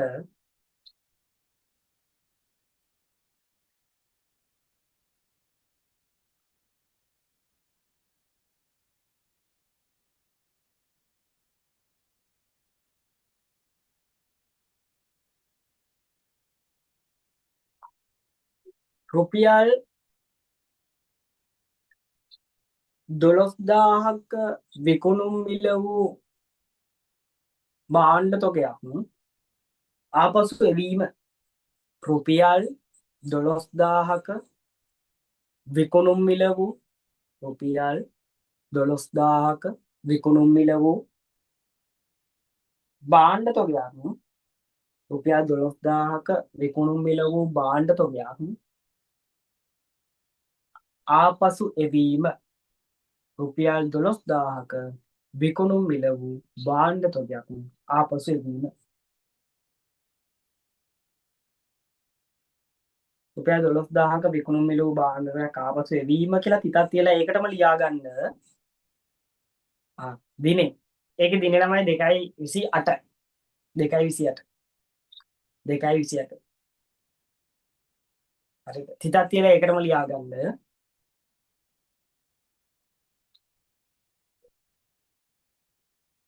එහි පිරිවැය රුපියල් 10000යි එහි පිරිවැය රුපියල් 10000යි එහි පිරිවැය රුපියල් 10000යි ඒ කියන්නේ 10000ක තොගයක් තමයි අපි 12000ට විකුණලා තිබිලා තියෙන්නේ ඒක ඒගොල්ලෝ ආපසු එවලා එහි පිරිවැය රුපියල් 10000යි එහි පිරිවැය රුපියල් 10000යි හරි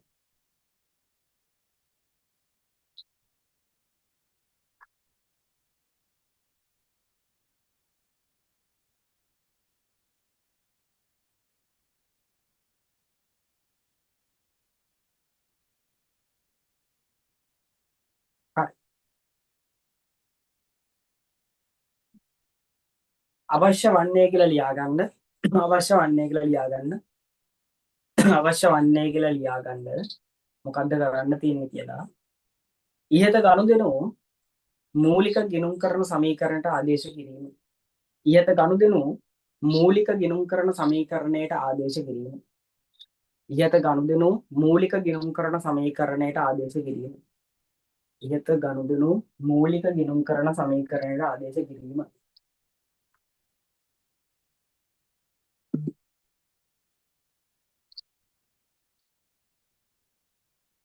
හරි මාත් එක්ක හදාගෙන යන්න මම කියා දෙන්න එතකොටම හදාගෙන යන්න කියා දෙනකොට තියෙන ප්‍රශ්න අහන්න පුළුවන් නැත්නම් ඉවර ගාන කියා දුන්නාට පස්සේ අහන්නත් පුළුවන් හරි පළවෙනි ගනුදෙනුව මම හිතන්නේ මට අමතක වෙච්ච ටික අහන්න පළවෙනි ගනුදෙනුව තමයි අයිතිකාරය විසින් ව්‍යාපාරයට ලක්ෂ 2ක මුදලක් යෙදවීම මම දන්නේ එහෙම අයිතිකාරය විසින් ව්‍යාපාරයට ලක්ෂ 2ක මුදලක් දැම්මහම ව්‍යාපාරයේ තියෙන මුදල් ප්‍රමාණය වැඩි වෙනවනේ මුදල් කියන්නේ වත්කමක් නිසා අපි ඒක වත්කම් తీරුවේ තමයි දාන්නේ අයිතිකාරයා මුදල් දැම්මහම ව්‍යාපාරයේ තියෙන මුදල් කියන වත්කම වැඩි වෙනවා. හරිද?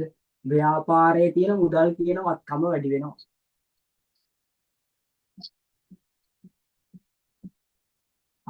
ඒ වැඩි වෙන්නේ මුදල් නිසා ලියනවා මුදල් කියලා. ඔන්න දැන් ප්‍රශ්නයක් එනවා.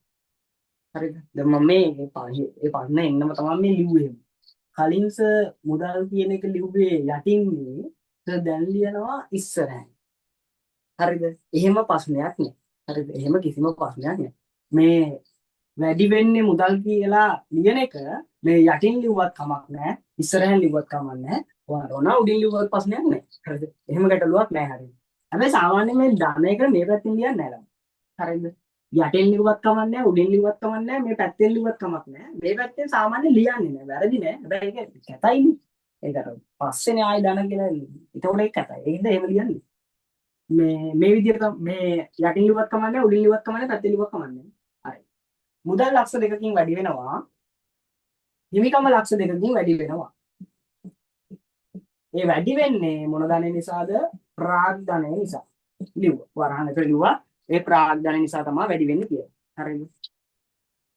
හරි.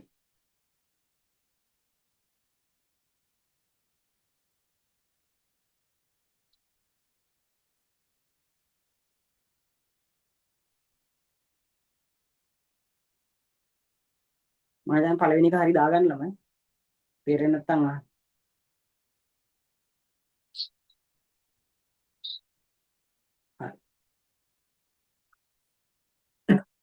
ඊළඟට 2.5 මම ව්‍යාපාරයට රුපියල් 50000ක භාණ්ඩ තොගයක් මිලදී ගැනීමද? එහෙම තමයි දුන්නේ.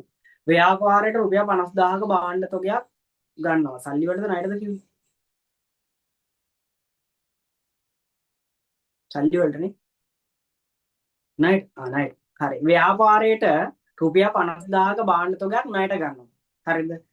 ව්‍යාපාරයට භාණ්ඩ තොගයක් ණයට ගත්තත් මුදලට ගත්තත් ව්‍යාපාරයට තොගයක් එන නිසා ව්‍යාපාරයේ තියෙන තොගය කියන වත්කම 50000කින් මොනවා වෙනවද? වැඩි වෙනවා. ණයට ගත්තාම බිහි වෙනව ණය හිමියෝ.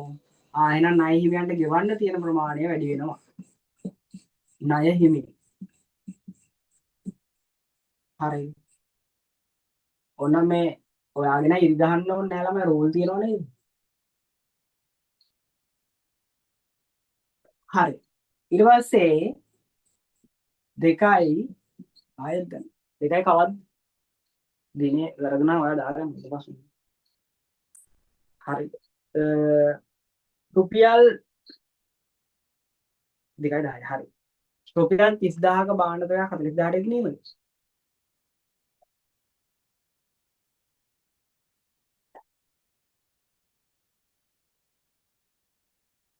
20000ක එකක් 30000ට ඉගෙනීම. හරි.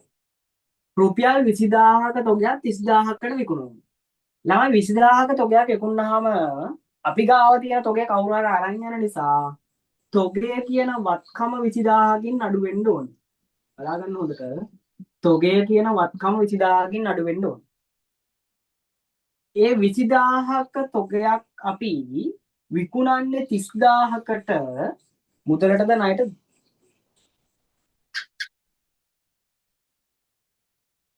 මුදලට. හරි. අය ගැන මෙහෙමයි වෙන්නේ.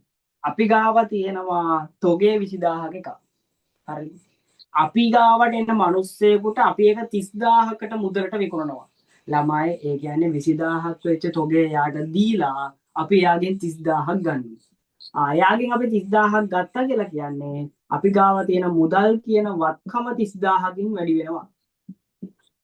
හරිද? වෙනසක් නෑ. අර තීරු සහිත ක්‍රමයට හදද්දි මොකද කරන්නේ? මුදල් තීරුවට ධන 30000යි, තොගේ තීරුවට ඍණ 20000යි. ඒ වගේම මෙතනදි කරන්නේ අර තොගේ තීරුව මුදල් තීරුව වෙනම ඇති නිසා කෙලිම වත්කම් තීරුවට දාලා නම ලියනවා මොකක්ද ඒ අඩු වෙන්නේ වැඩි වෙන්නේ කියලා.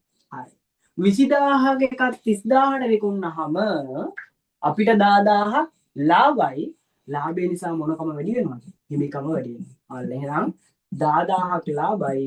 ලාභය නිසා හිමිකම වැඩි වෙනවා. හරිද?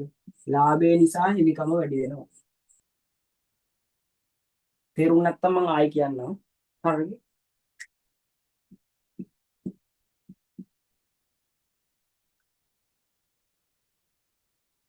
හරි. විදුලි බිල 5000ක් ගෙවීම 2.10.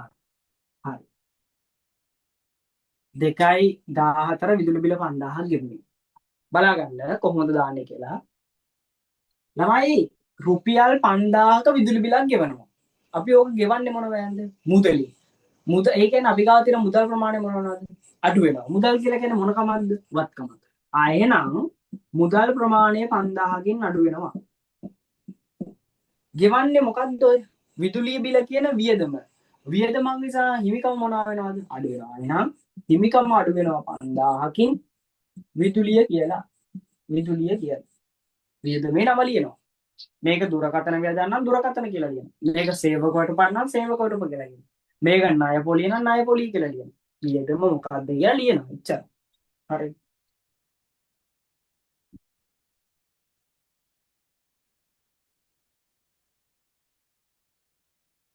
රුපියල් 8,000ක කොමිස් ආදායමක් ලැබීම. රුපියල් 8,000ක කොමිස් ආදායමක් ලැබීම. තමයි ව්‍යාපාරයට කොමිස් ආදායමක් ලැබෙනවලු 8,000ක. ඒ කියන්නේ ව්‍යාපාරයේ තියෙන මුදල් ප්‍රමාණය 8,000කින් වැඩි වෙනවා. ඒ කියන්නේ වත්කමක්නේ. වැඩි වෙන්නේ මුදල් කියන වත්කම. ආදායමක් තමයි කොමිස් ආදායම. ආදායමක්නේ. ආදායමක් නිසා මොනකම වැඩි වෙන්න ඕනේද? හිමිකම වැඩි වෙනවා 8,000. කොමිස් ආදායම්. කොමිස් ආදායම්. හරිද? කොමිස් ආදායම් කියලා ලියන්න. හරිද? කොමිස් කියලා විතරක් ලියුවත් ඇති. ප්‍රශ්නයක් නැහැ. හරිද? කොමිස් ආදායම්. හරිද? අය ව්‍යාපාරයට ආදායමක් ලැබෙනවා මුදලින්. එතකොට ව්‍යාපාරයේ තියෙන මුදල් කියන වත්කම වැඩි වෙනවා. අනිත් පැත්තෙන් ආදායමක් නිසා හිමිකම වැඩි වෙනවා. අර කලින් වගේම තමයි වෙනසක් නැහැ. හරිද? හරි. ඊළඟට මොකද්ද කරන්නේ?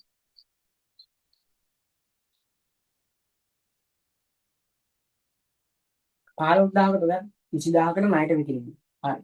2.20 15,000ක තොගයක් 20,000කට ණයට විකුණනවා. මෙතනදි මොකද්ද උනේ? මුදලට විකුණන්නේ. දැන් මොකද කරන්නේ? ණයට විකුණනවා. ණයට විකුණනත් මුදලට විකුණනත් අපි ගාව තියෙන තොගයක් විකුණනවා කියලා කියන්නේ තොගය මොනව වෙනවද? අඩු වෙනවා. එහෙනම් අපි ගාව තියෙන තොගය 15,000කින් අඩු වෙනවා. තොගය කියන වත්කම 15,000ක් අඩු වෙනවා. 20,000කට ණයට විකුණන්නේ.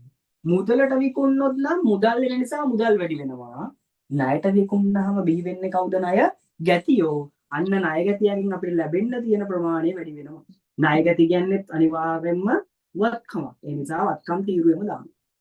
අන්න 15,000ක තොගයක් 20,000ට විකුණනහම අපිට 5,000ක් ලාභයි. ලාභය නිසා හිමිකම වැඩි වෙනවා. ලාභය නිසා හිමිකම වැඩි වෙනවා.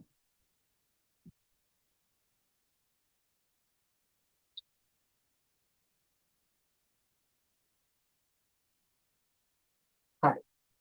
ණය ගැතියක බොල් ණය බවට පත් වෙනවා. හරිද? ණය ගැතියක බොල් ණය බවට පත් වෙනවා ඊළඟ එක. ණය ගැතියක බොල් ණය බවට පත් වෙනවා. මේ දැන් මේ ණය ගැතියෝ ඉන්නව නේද 20,000ක් මේ. වැඩි වුණානේ ණය ගැතියෝ 20,000. මේ 20,000ක ණය ගැතියන්ගෙන් 2,000ක ණය ගැතියෙක් මැරෙනවා කියලා හිතන්නකෝ. ණය ගැතියෙක් මැරෙනවා. ඒ කියන්නේ දැන් එයාගෙන් මේ ණය ගැති ප්‍රමාණය අපිට ලැබෙනවද? නැහැ. දැන් 20,000ක් තිබ්බට 2,000ක එක්කෙනෙක් මැරෙනවා කියලා කියන්නේ ණය ගැති ප්‍රමාණය 20,000න් 2,000ක් මොනවා වෙන්න ඕනද? අඩු වෙනවනේ. එහෙනම් අඩු කරලා පෙන්නනවා 2,000ක් අඩු වෙනවා ණය ගැති. මැරිච්ච මිනිස්සෙක්ගෙන් සල්ලි ලැබෙන්නේ නැහැ. ඒ නිසා අඩු. හරිද?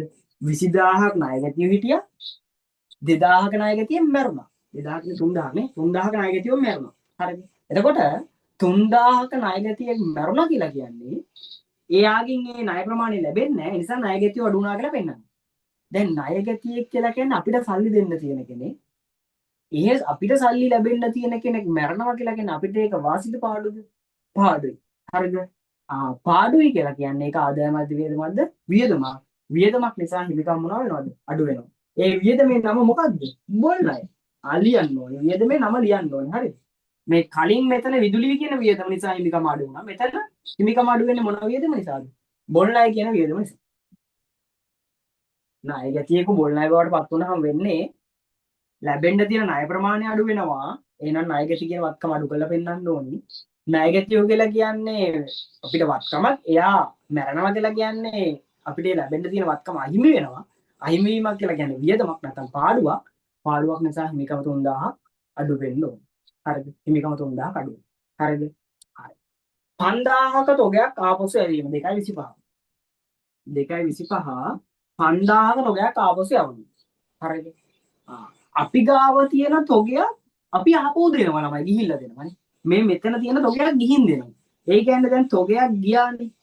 ආයෙන අපි ගාව තියෙන තොගය කියන වත්කම මොනවා වෙනවද? අඩු වෙනවානේ. තොගය කියන වත්කම අඩු වෙනවා. හරිද? දැන් හැම වෙලේම මතක තියාගන්න ආපසු යවන්නේ ණයට ගත්තේව විතරමයි. ඒ කියන්නේ ණයට ගත්තාම කවුද බිහි වෙලා දින්නේ දැන්? ණය හිමියෝනේ. දැන් ණය හිමියට අපි 5,000ක් ගෙවන්න තියෙනවා. හැබැයි මේ 5000ට හරියන්න තොගේ යහපෝ ගිහින් දුන්නා කියලා කියන්නේ ණය යහපෝ ගෙවන්න ඕනේද? නෑ. එහෙනම් ගෙවන්න තියෙන ණය ප්‍රමාණය අඩු වෙන්න ඕනේ. ණය හිමියෝ අඩු වෙනවා. මේ උඩ බලන්න ආයෙ වුණා අපි කියා දෙන්නම් බලා ගන්න. මේ ණය හිමියෝ ඉන්නව නේද 50000. ඒ 50000යි බිහි වුණේ. අපි 50000ක තොගයක් ණයට ගත්ත නිසා. ඒ 50000ක තොගෙන් 5000ක තොගයක් ගිහින් දුන්නා කියලා කියන්නේ තොගය 50000න් 5000 මොනවා වෙනවද? අඩු වෙනවා.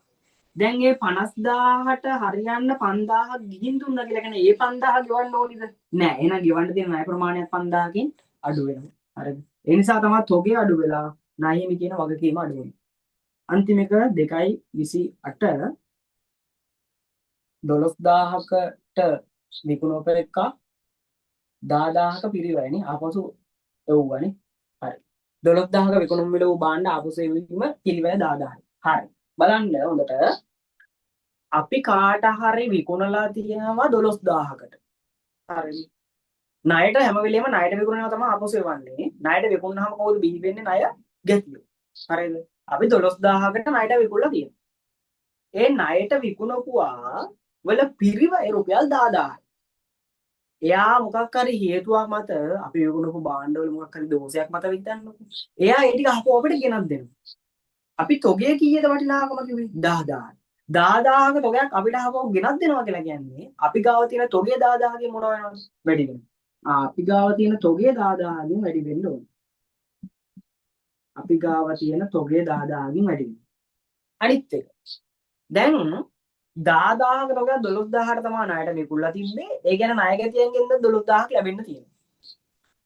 ඒ 12000ක ණය ගැතිය තමයි අපිට ආපහු ගෙනත් දෙන්නේ. තමයි භාණ්ඩ ටික අරන් ගියපු මිනිස්සයා අපිට 12000ක් දෙන්න තියෙනවා. හැබැයි මේ භාණ්ඩ ටික වැඩක් නැහැ කියලා ආපහු ගෙනත් දෙනවා කියලා කියන්නේ ඒ 12000ක ණය අපිට දෙයිද? ළමයි අපිට භාණ්ඩ ටිකක් ගෙනත් දීලා ඒ මිනිස්සයා අපිට සල්ලිත් දෙයිද?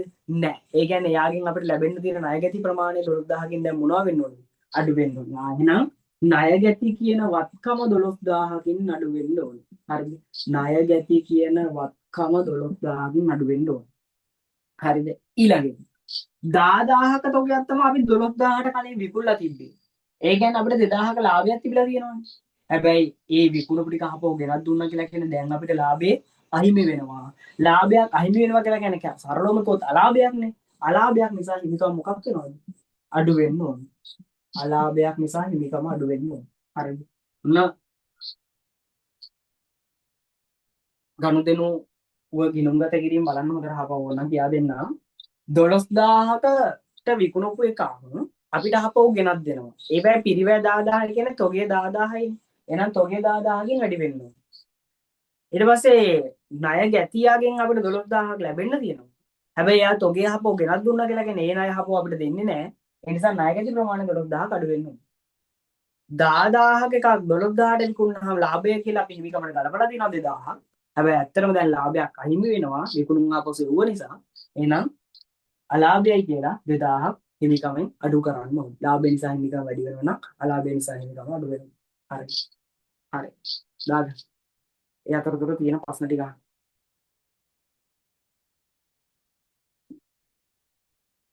හරි. thank you ප්‍රශ්න ටික කිව්වට.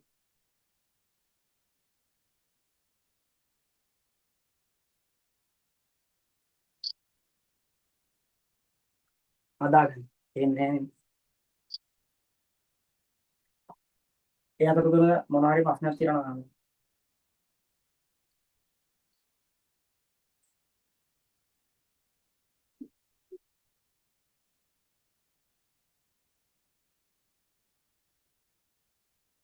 යටිට අර වගේම තමයි අවසාන ශේෂ ගන්න පුළුවන්. හරිද? අවසාන ශේෂ ටික ගන්න පුළුවන් සුරු කරලා ඒවා නම් ගණිතේ මම ඕන වගකීම් තීරු එකතු අරන් පෙන්නන්නම් ඔයාලට ලේසියෙන්ද. හරිද? මම කියා දෙන්නම්. මෙතන ධන 50000යි. මෙතන ඍණ 5000යි. වෙන මොකවත් නැහැනේ. 50000න් ඍණ 5000 ගියාම මෙතන ශේෂය එනවා 45000යි කියලා. අන්න ඒ වගේ ගන්න එක. ධන ටික එකතු කරලා ඍණ ටික අඩු කරලා ගන්න. මම වඩා අමාරුවේ කරන් දුන්නා ලේසි දෙක ගන්න.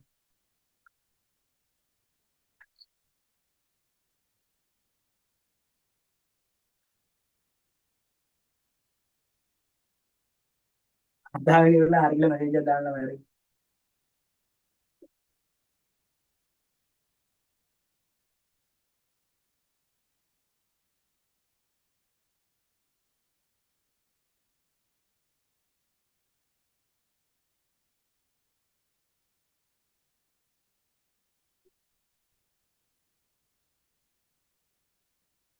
ප්‍රශ්න ටික අහන්න තියෙන ප්‍රශ්න ටික අහන්න. හරි. නියම.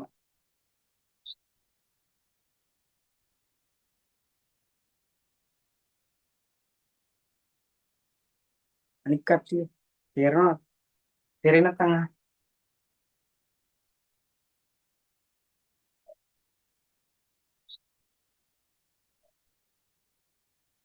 දැන් නැති තියක් තියෙනවා නම් අහන්න ළමයි. හරි.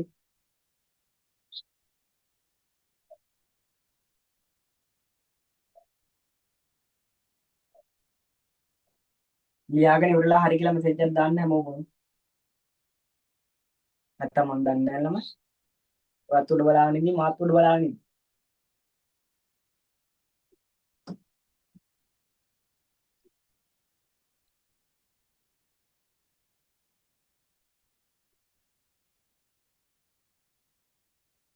හරි.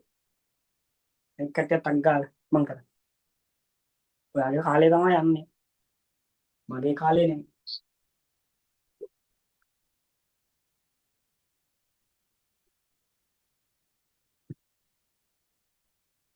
ඔව්නේ. රෙකෝඩින් එකක් බලද්දී ඇඬෙන්න ඉන්න පොඩ්ඩක් ඔව්.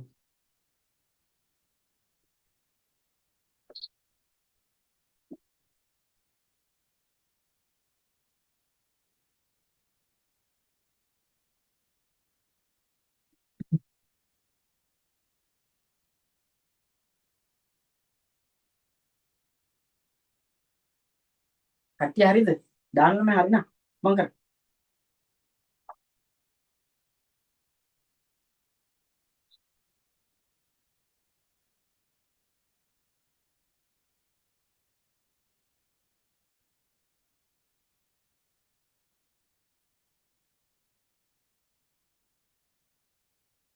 හරි. හරි. අනික් කට්ටිය හරිද?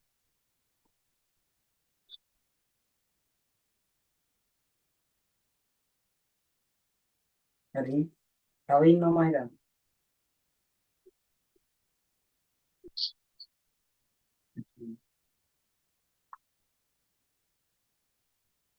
හරි. නිම්මානේ. හරිද?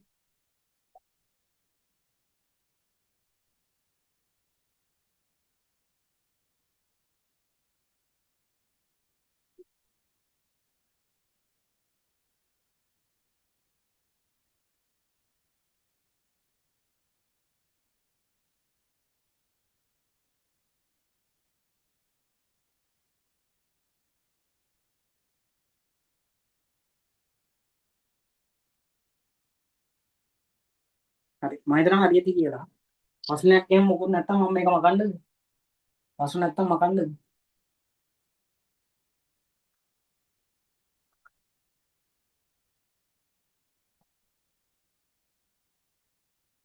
මොන ප්‍රශ්න නැහැ නේද? කියන කෙන්දේ තේරෙනවානේ. ඒ ගුරුවරයාගේ වාසනාව.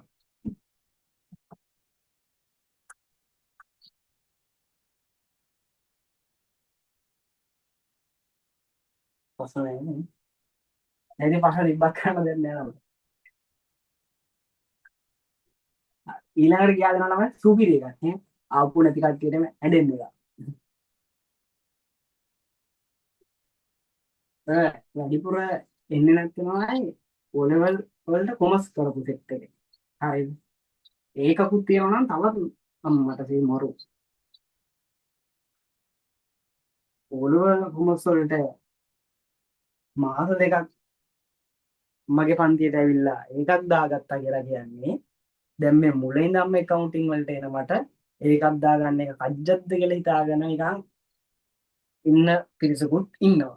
හරිද? ඒ පිරිසගේ ගෑස් එහෙම බස් වල ගන්නත් මම දන්නවා. හරිද? ඔහොම ඉන්නකොට ළමයි පොඩ්ඩක් මේ පාඩම ඉවර වෙලා යුනිට් ටෙස්ට් පේපර් එකක් එහෙම දෙනවනේ. හරිද? එතකොට මට ඒ අර ලොකුකම් ටික බස් වල ගන්න පුළුවන්. ඉන්න සෙට් එකක් හරිද? කලින් සර් මාස දෙකක් පන්ති කියලා ලකුණු මට ලකුණු 30 ගානක් තිබ්බේ ඒකක් ආව හරිද මාස දෙකකින් ඈ මුලින් ඉඳන්ම ගියාම accounting වලට එකක් ගන්න බැයිද කියලා එහෙම පොඩි ඉන්නවා. හරිද? අපි ඒවා නේද අඩු කරලා ගන්න ක්‍රමක් තියෙනවා. හරිද? ඒවා අඩු කරලා ගන්න ඕනේ. හරි. දැන් අලුත් ක්‍රමයක් කියා දෙනවා ළමයි. දැන් ඔන්න රටා තුනක් ඉගෙනගෙන තියෙන බය නම් මේ රටාව ගණන් හදනවා ළමයි. හරිද? ඉස්සෙල්ලා අපි රටාවට ඉවර කරගෙන ගිහිල්ලා එක දිගට හැම රටාවක්ම අහුවෙන විදිහට ගණන් හදාගෙන යම් පාස් පේපරුත් එක්ක. තව පාස් පේපරුත් තියෙනවා හදන්න. ඊට පස්සේ දැන් හතරවෙනි ක්‍රමයට යන්නේ ළමයි. ලියාගන්න මාතෘකාව අර වගේම ගණන් හදන පොතේම දැන් ඔය අන්තිමට ලියපු උදාහරණයට ලියාගන්න මාතෘකාව හතරවෙනි ආකෘතිය මේ හතරවෙනි ක්‍රමේ ආදායම් වියදම් සහිත ගිණුම් කරන සමීකරණය සුපිරියක් ළමයි. ආදායම් වියදම් සහිත ගිණුම් කරන සමීකරණය ආදායම් වියදම් මොනම ලියලා පෙන්නි ආදායම් වියදම් සහිත ගිණුම් කරන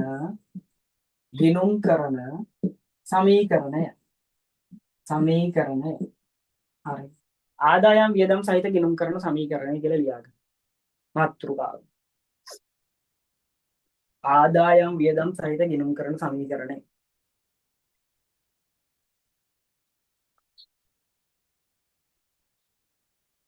ආදායම් වියදම් සහිත ගිණුම් කරන සමීකරණය. හරි. දැන් මම කියා දෙන්නම් මොකක්ද මේ කේස් එක කියලා. හොඳට බලා ගන්න මේ ආකෘතිය තමයි මන්නම් දකින විදිහට ඔයාලට අමාරුම වෙන්න පුළුවන්. හරි. ආදායම් වියදම් සහිත ගිණුම් කරන සමීකරණයේදී වෙන්නේ මෙන්න මේ වගේ දෙයක්. දැන් ව්‍යාපාරයක හරිද ගිණුම් කරන සමීකරණය ගත්තොත් දැන් චුට්ටකට කලින් ලිව්වා වගේම මූලික ගිණුම් කරන සමීකරණය නම් වත්කම් ටික සමාන වෙන්න ඕනේ වගකීම් ධන හිමිකම් වලට. හරිද? වගකීම් ධන හිමිකම් වලට. හරිද? ඔන්න ඕකනේ අපේ මූලික ගිණුම් කරන සමීකරණය. මෙන්න මේ හිමිකම. එයාට මතකද මේ වත්කම් අපි බෙදුවා නේද එක කොටස් වලට? වත්කම් බෙදුවා කොටස් වලට මොනවද? උපකරණ කියන වත්කමක් තියෙන්න පුළුවන්. යන්ත්‍ර කියන වත්කමක් තියෙන්න පුළුවන්. ණය ගැති කියලා වත්කමක් තියෙන්න පුළුවන්. තොගේ කියලා වත්කමක් තියෙන්න පුළුවන්. ආයෝන මුදල් කියලා වත්කමක් තියෙන්න පුළුවන්. මේ ඔහම කැඩුවානේ. එහෙම තීරු සහිත ගිණුම් කරන සමීකරණ හැදුවා. වගකීමුත් එහෙම බෙදුවා නේද? මතකද? වගකීම් නම් ඔයා දැන්ට දෙකක් වගේ ඉගෙන ගත්තේ. බැංකු ණය සහ ණය හිමි. හරි. ඔන්න වගේ කැඩුවානේ. හැබැයි අපි කොයිම අවස්ථාවකවත් හිමිකම එහෙම කැඩුවද? නෑ. හිමිකම හෝ ප්‍රාග්ධනය මොන අවස්ථාවකවත් එහෙම වෙන් කරේ නෑ එක එක තීරු වලට. ඔන්න දැන් ඉගෙන ගන්න යනවා O level වලදී හම්බෙච්ච නැති දෙයක්. හරිද? හිමිකම අපි කොහොමද වෙන් කරලා මෙන්න මේ වගේ කොටස් වලට වෙනම තීරු වලට වෙන් කරලා ගිණුම් කරන සමීකරණයට ගනුදෙනු ආදේශ කරන්නේ. හරිද? හිමිකම ගත්තොත් හිමිකම ඇත්තටම කොටස් කීයක් තියෙද? හිමිකමේ ඇත්තටම කොටස් 4යි තියෙන සාමාන්‍යයෙන්. හරිද? මූලික කොටස් 4ක් තියෙන තමයි හිමිකම හැදෙන්නේ. එකක් අයිතිකාරයා ව්‍යාපාරයට අමතර ප්‍රාග්ධනය දානවා. ව්‍යාපාරයට අයිතිකාරයා ප්‍රාග්ධනය දානවා. ඒ වගේ මේ දාපු එකක් අරන් යනවා. අයිතිකාරයා ව්‍යාපාරයේ තියෙන දෙයක් අරන් යනවා. ඒවට අපි ගැණිලි කියලා කියනවා. ඒ වගේම තමයි තව හිමිකමට එන දෙයක් තමයි ආදායම් කියලා කියන්නේ. තව දෙයක් වියදම්. හරිද? වියදම්. හරිද? එතකොට හිමිකම කොටස් 4කින් සමන්විතයි. ප්‍රාග්ධනය, ගැණිලි, ආදායම් සහ වියදම්. හරි. එතකොට මේ ප්‍රාග්ධනය සහ ගැණිලි කියන කොටස් දෙක ලාභයට බලපානවද? හොඳට හිතලා බලලා උත්තරයක් දෙන්න. ප්‍රාග්ධනය සහ ලාභය කියන කොටස් දෙක ප්‍රාග්ධනය සහ ගැණිලි කියන කොටස් දෙක ලාභයට බලපානවද? ප්‍රාග්ධනයයි ගැණිලි ලාභයට බලපානවද?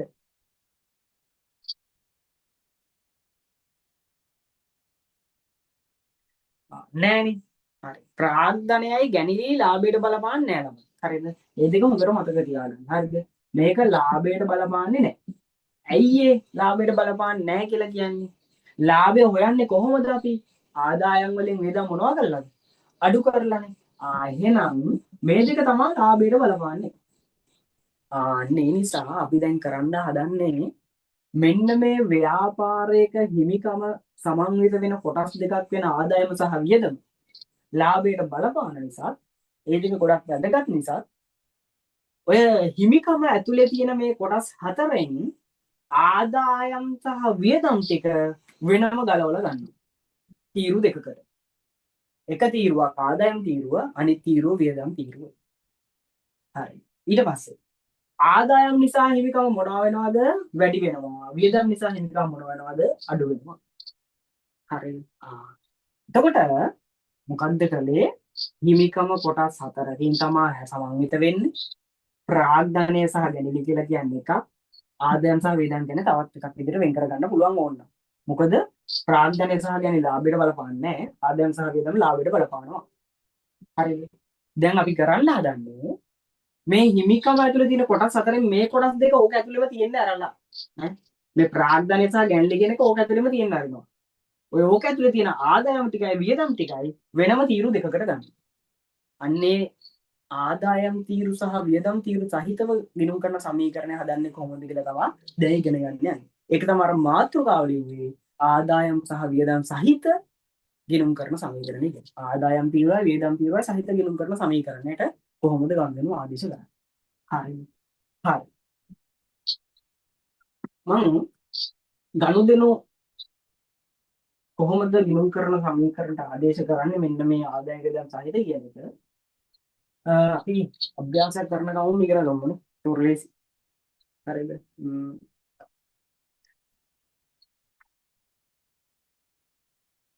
හරි.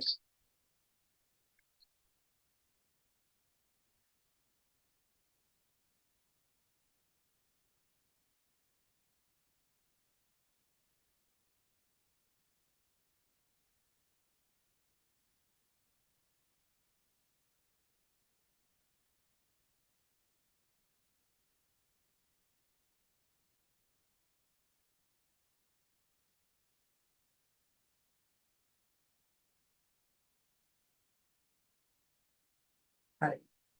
අභ්‍යාස අංක 6 හදමු ළමයි. උදාහරණ ලියන්න එකත් වෙලාව යනවා ළමයි. පොඩි නැත්තම් මට ඕනම් පුළුවන් පොඩි උදාහරණයක් දෙන්න පුළුවන්. සංකීර්ණ ඒවා නැතුව සරලම ගනුදෙනු පහක් විතර දීලා මේක කියා දෙලා ඊට පස්සේ මේ අභ්‍යාසයට යන්න පුළුවන්. පොඩි වෙලාවක් ගත වෙයි හැබැයි. හරිද? එහෙම කරන්නද? උදාහරණයක් දෙන්නද?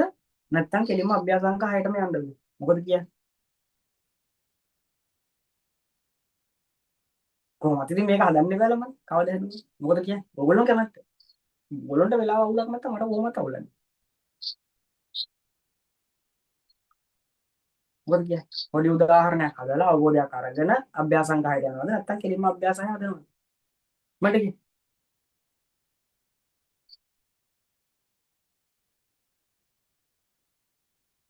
හරි. වෙලාව අවුලක් නැත්නම් අයන උදාහරණයක් හදලා චූටි එකක් හදලා වැඩේ කොට දාගමුනේ. හරි. මේක දැන් කොහොමත් මේක කවුරුවම දන්නේ නැහැ හරිද? ඔය කොමර්ස් කරා නෙමෙයි මොනවා කරත් දන්නේ නැහැ. හරි. හරි. එහෙනම් ලියා ගන්නකෝ දැන් මාතෘකාවක් ලියුවනේ. නෝට් එකක් දෙන්න මේකට නෝට් එකක් අවශ්‍ය නැහැ ළමයි. හරිද? ලියා ගන්නකෝ උදාහරණය කියලා. කලින් නම් උදාහරණ එක කියලා ලියුවා නම් දැන් උදාහරණ දෙක කියලා දාගන්න. නැත්නම් නිකම්ම උදාහරණ එක ලියන්න ගන්නවනේ. අභ්‍යාසය කියලා තිබ්බොත් ටියුට් එකේ එකක් උදාහරණය කියලා දුන්නොත් තිබ්බොත් මම එවල දෙන එක. හරි. ලියා ගන්න වෙන උදාහරණයක් මෙහෙම. මම චූටි ගණුදුරු පහක් විතර දීලා මේක පැහැදිලි කරලා ඉවරලා අභ්‍යාසෙට එකයි යන්න. හරි. ලියා ගන්න ඉස්සෙල්ලා මෙන්න මේ විදිහට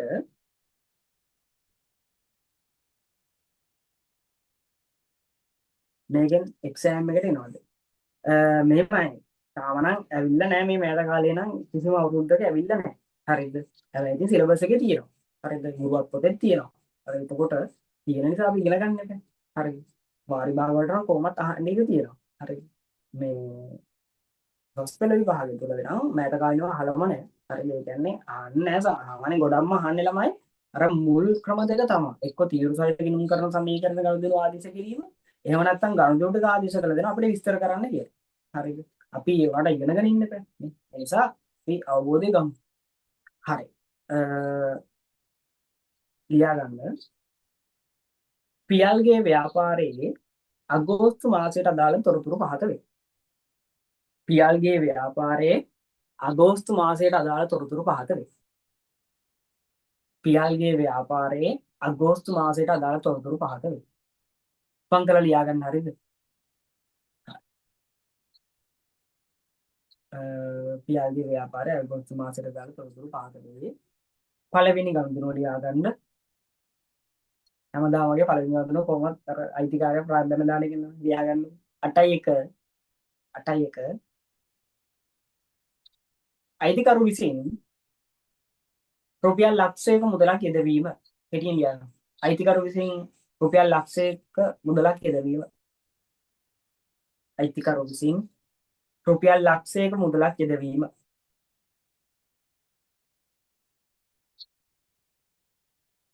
අයිතිකරු විසින් රුපියල් ලක්ෂයක මුදලක් යෙදවීම. අයිතිකරු විසින් රුපියල් ලක්ෂයක මුදලක් යෙදවීම. අයිතිකරු විසින් රුපියල් ලක්ෂයක මුදලක් යෙදවීම. දෙවෙනි එක දාගන්න 8යි 5 8යි 5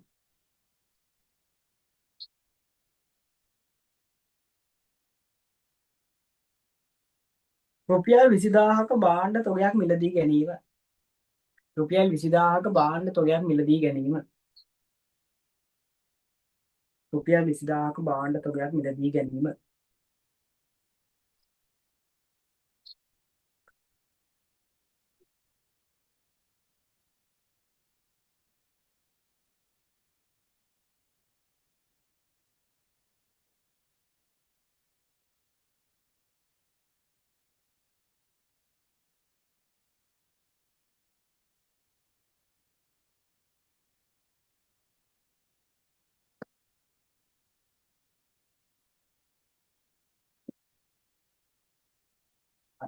ඊට පස්සේ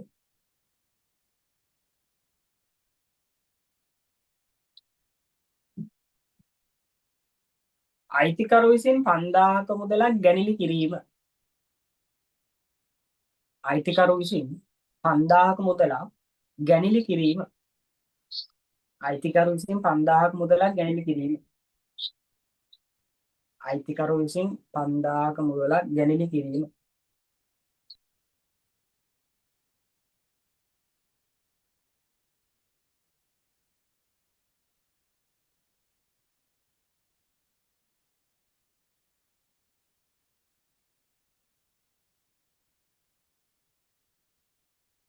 දිනේ දිනේ දිනේ දිනේ 8යි 10යි 8යි 10යි දින මතක වෙනවා අර කේස් එක 8යි 10යි 8යි 10යි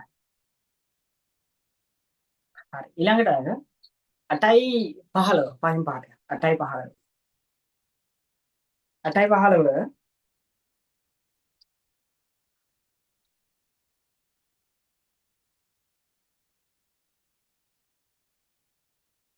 රුපියල් 5000ක් වූ සේවක වටුප ගෙවීම. රුපියල් 5000ක් වූ සේවක වටුප ගෙවීම.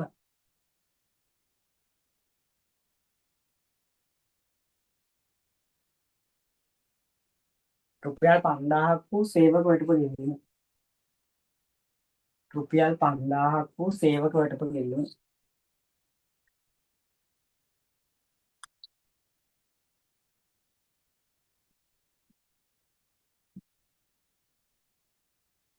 රුපියල් 5000ක් වූ සේවක වටුප ගෙවීම. ඊළඟට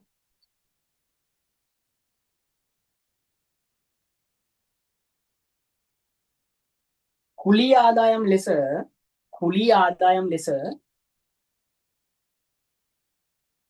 රුපියල් 6000ක් ලැබීම. කුලී ආදායම් ලෙස රුපියල් 6000ක් ලැබීම.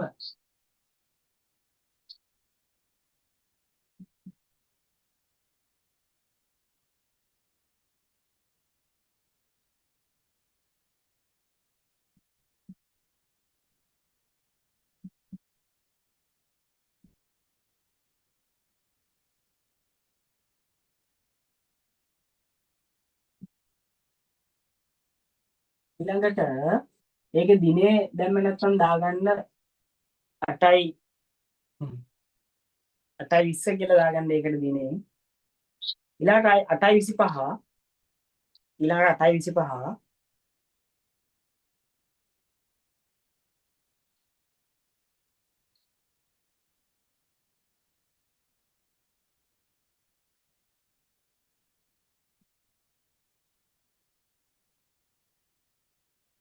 රුපියල් 30000ක බැංකු ණයක් ලබා ගැනීම. රුපියල් 30000ක බැංකු ණයක් ලබා ගැනීම.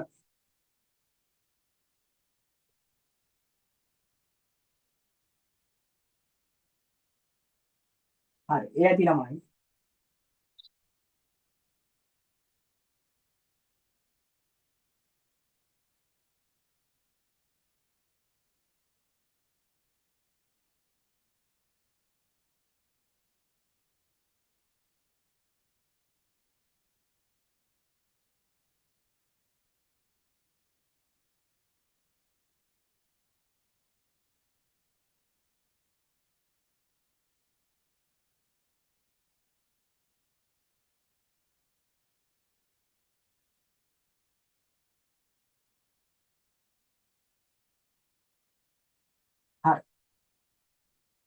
එතකොට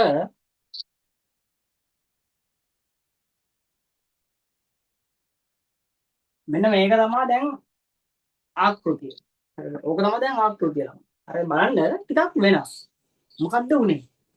වත්කම් සමානයි වගකීම් දන්න හිමිකම්නේ අර දැන් ඩිංගකට කලින් යදුනේ. හැබැයි ඒ හිමිකම තුල කොටස් හතරක් තියෙනවා.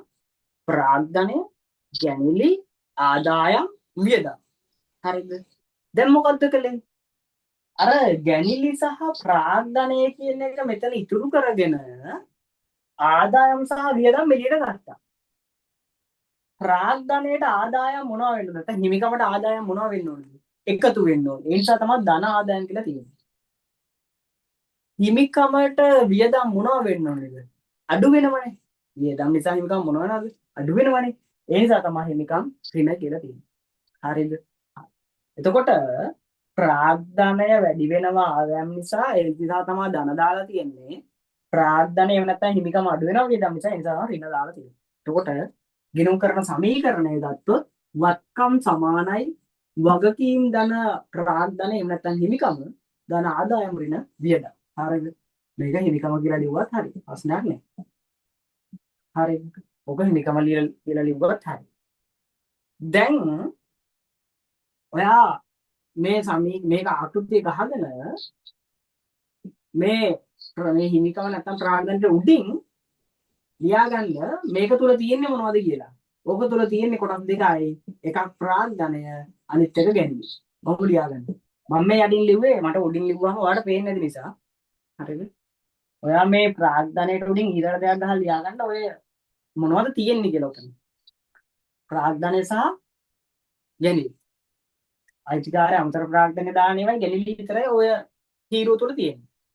ආදායම් සහ වියදම් තියෙන වෙනම මෙන්න ආදායම් තියෙනවා මෙන්න වියදම් තියෙනවා. ආකෘතිය ගහගෙන ටක් ගාලා ඔක ලියා ගන්න. ඉක්මන් කරන්න හරි.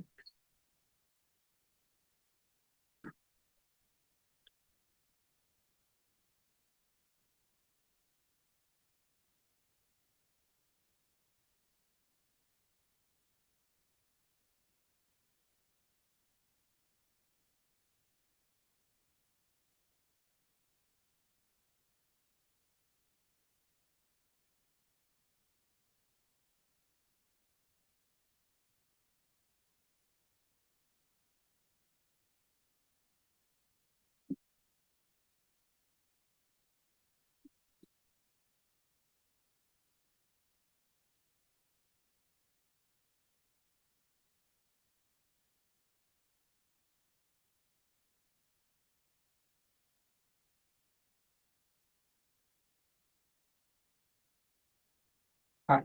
ඉක්මනට දාන්න. මේක අමාරුයි තමයි ටික. ආගන්න වෙයි හොඳට. දාපු නැති අයට එහෙම ටිකක් අමාරුයි. හරිද? රෙකෝඩින් එක බලලා අල්ලගන්න වෙනවා.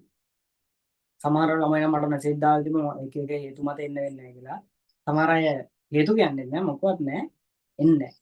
දන්නවා කියලා හිතාගෙන ඉන්නේ. මොකද්ද කියලා. කරන සමීකරණ. ඕලෝ කොමර්ස් වල මේ දෙක වසර වගේ එකක් ගිරුම් කරන සමීකරණ නේද අපිට. හරි.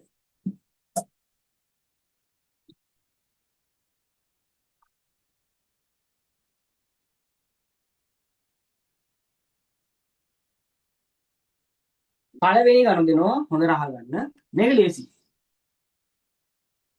මම දැන් 8.1 අයිතිකාරය ව්‍යාපාරයට ලක්ෂයක් යෙදවීම. ඒක මට මතක නැහැ. අයිතිකාරය ව්‍යාපාරයට ලක්ෂයක් යෙදවීම. ලේසියින් මොකද්ද වෙන්නේ? අයිතිකාරය මොනවද දාන්නේ? මුදල්. එතකොට ව්‍යාපාරයේ තියෙන මුදල් කියන වත්කම මොනවා වෙනවද? වැඩි වෙනවා. මාර ලේසි ලිව්වා ධන ලක්ෂයයි මොනවද වැඩි වෙන්නේ? මුදල්. ඊට පස්සේ අයිතිකාරය ව්‍යාපාරයට මුදල් දැම්මහම එකක් ව්‍යාපාරයේ තියෙන මුදල් කියන වත්කම වැඩි වෙනවා. අනිත් පැත්තෙන් එයා ඒ දාන්නේ ප්‍රාග්ධනය නිසා එයාගේ හිමිකම වැඩි වෙනවා. අන්න දැන් මොන තීරුවටද දාන්නේ කියන ප්‍රශ්නේ එනවා. අන්න දැන් පොඩ්ඩකට කලින් මම කිව්වා මෙන්න මේ තීරුව තුළ තමයි ප්‍රාග්ධනය සහ ගැන්වීම තියෙන්නේ. එහෙනම් මෙන්න මේ තීරුවේ වැඩි වෙනවා ලක්ෂයයි වරහන් ඇතුළේ ලියා ගන්න ප්‍රාග්ධනය. හරි ඒ පළවෙනි එක.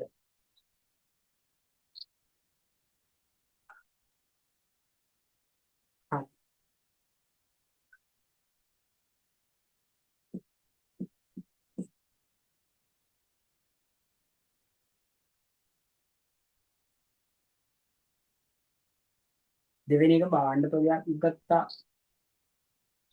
කියලා. දාන්න ළමයි කරු දෙමු. ඕක ටයිප් කරගෙන ඉන්න ඕනේ නැහැ ළමයි. මයික් එක ඔන් කරලා කියනවනම් 20000ක භාණ්ඩ තොගයක් ගත්තා සල්ලි වලට. හරි. එතකොට ළමයි ව්‍යාපාරයේ රුපියල් 20000ක භාණ්ඩ තොගයක් සල්ලි වලට ගන්නවා. එතකොට ව්‍යාපාරයට තොගයක් එනවා. ඒ කියන්නේ ව්‍යාපාරයේ තියෙන තොගය කියන වත්කම 20000කින් වැඩි වෙනවා. හරිද? තොගය කියන වත්කම 20000කින් වැඩි වෙනවා. මුදල් දීලා ගන්න නිසා ව්‍යාපාරයේ ලාච්චුවේ තියෙන මුදල් එළියට යනවා. ඒ කියන්නේ මුදල් කියන වත්කම අඩු වෙනවා. හිතනවා තේරෙනවා කියලා.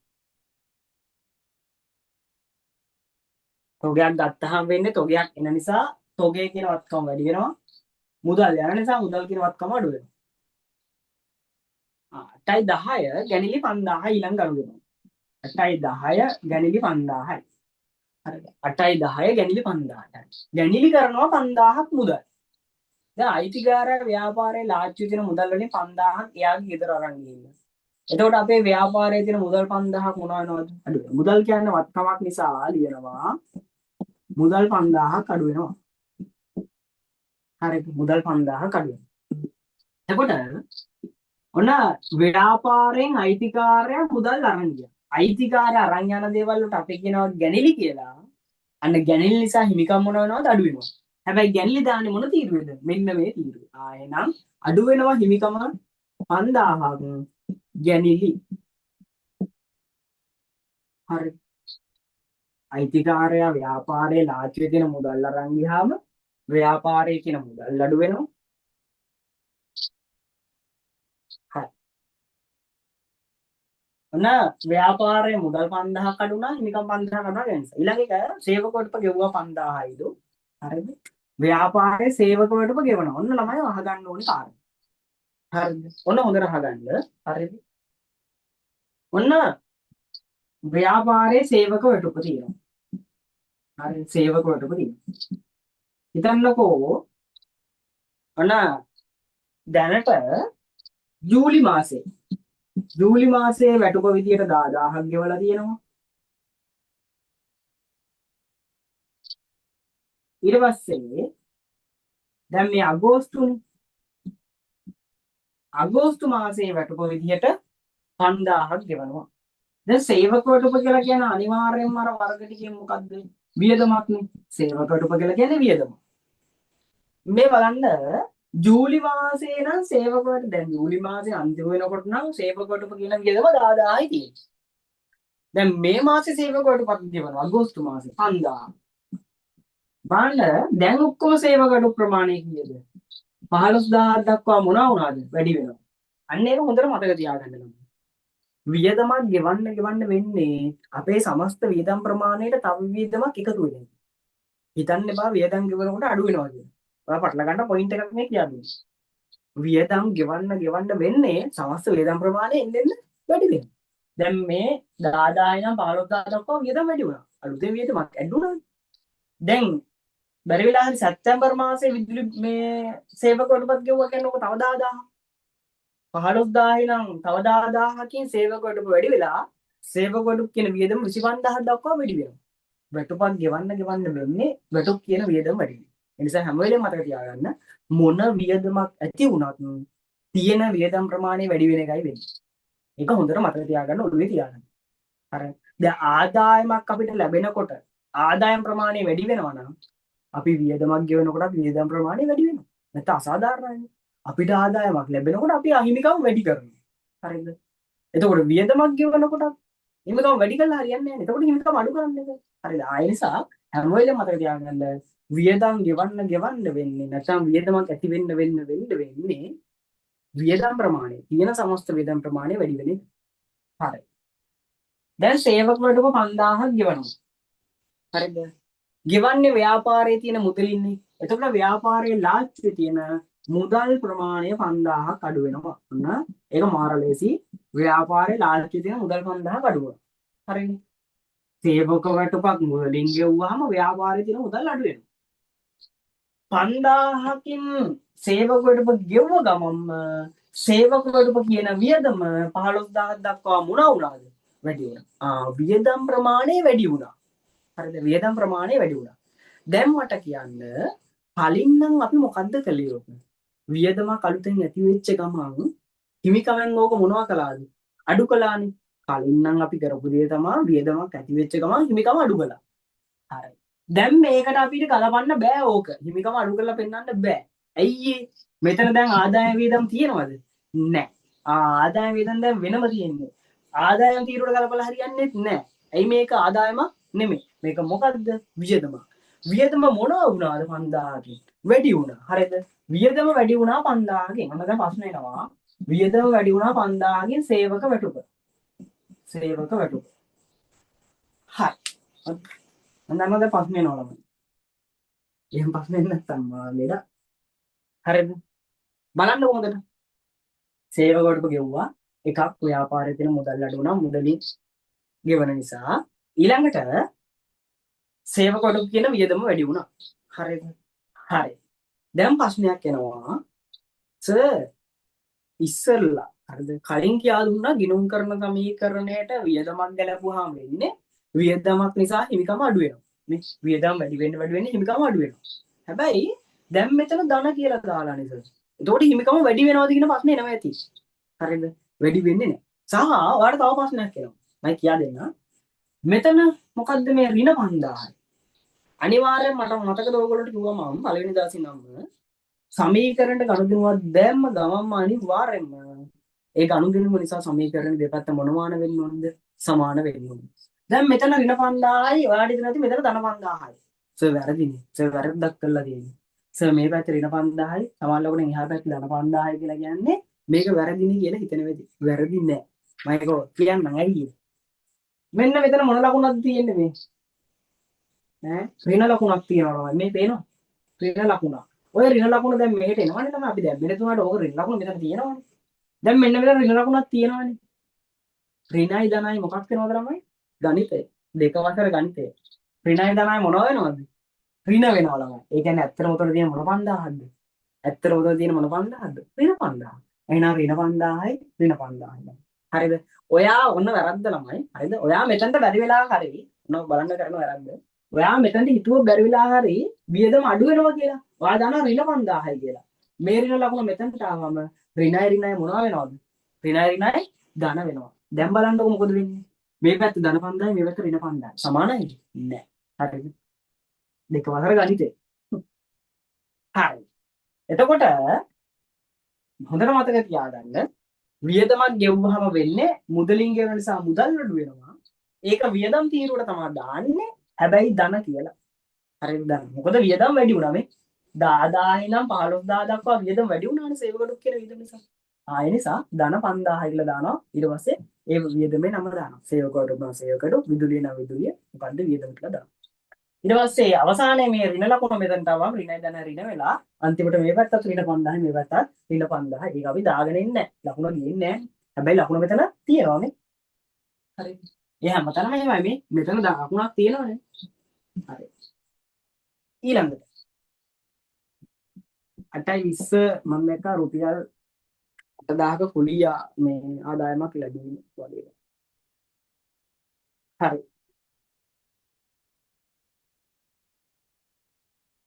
කුලිය ආදායම් 6000ක් ලැබීම.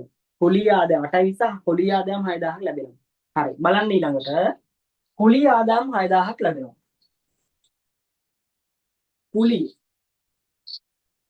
කුලිය ආදායම්. මේක අනිවාර්යෙන් මොකද්ද? ආදායමක්. හිතන්න ජූලි මාසේ කුලිය ආදායම 15000යි. දැන් මේ අගෝස්තු අපිට කියනවා කුලිය ආදායම 6000යිලු. බලන්න අපේ කුලිය ආදායම කලින් 15000යි.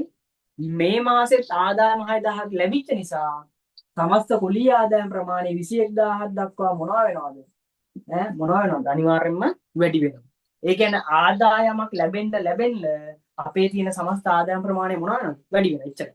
වියදමක් ගෙවන්න වියදමක් ඇති වෙන්න වියදම් වැඩි වෙනවා වගේම ආදායමක් ලැබෙන්න ආදායම් ප්‍රමාණයක් වැඩි වෙනවා. හරිද? කොහොමද ඔක ගලපන්නේ? ඔන්න 6000ක ආදායමක් ලැබෙනවා මුදලින්. එතකොට අපි ගාව තියෙන මුදල් ප්‍රමාණය 6000කින් වැඩි වෙන්න ඕනේ. හරිද? අපි ගාව තියෙන මුදල් ප්‍රමාණය 6000කින් වැඩි වෙන්න ඕනේ. හරිද? අනිත් පැත්තෙන් අපිට ලැබෙන්නේ ආදායමක්. ආදායමක් තමයි ලැබෙන්නේ. හරිද? මෙතනට ගලපන්න බෑ. ඇයි මෙතන තියෙන්නේ ප්‍රාග්ධනය ගැනලී විතරයි. ආදායම් වලට වෙනම තීරුවක් තියෙනවා. එහෙනම් මේ වෙනම තීරුවේ දාන්න ඕනේ ධන 6000යි. වරහන් ඇතුලේ කුලී ආදායම්. වරහන් ඇතුලේ කුලී ආදායම්. හරි. වරහන් ඇතුලේ කුලී ආදායම්.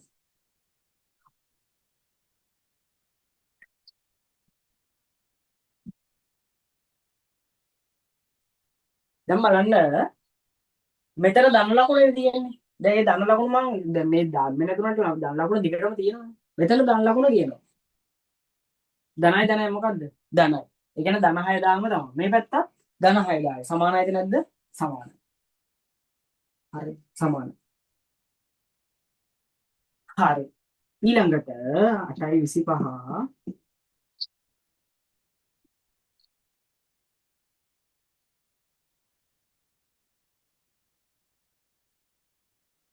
බැංකු ණය අරන් තියෙනවා 30000ක්. බැංකු ණයක් ගන්නවා 30000ක්.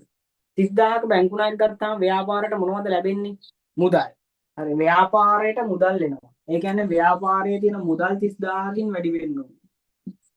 ව්‍යාපාරයට මුදල් වෙන නිසා ව්‍යාපාරයේ තියෙන මුදල් 30000ක් වැඩි වෙනවා.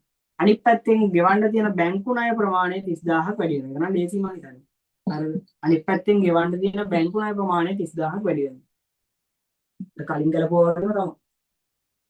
ඒක කලින් ගලපුවා වගේම තමයි. මුදල් එන නිසා මුදල් වැඩි වෙනවා.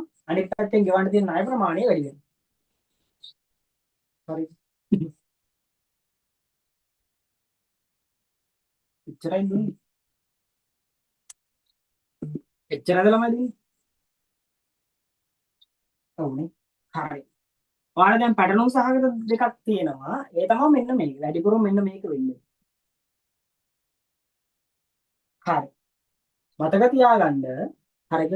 ආදායම් වියදම් සහිත ගිණුම් කරන සමීකරණයකට හරිද? ගනුදෙනු ආදේශ කරද්දී හරිද?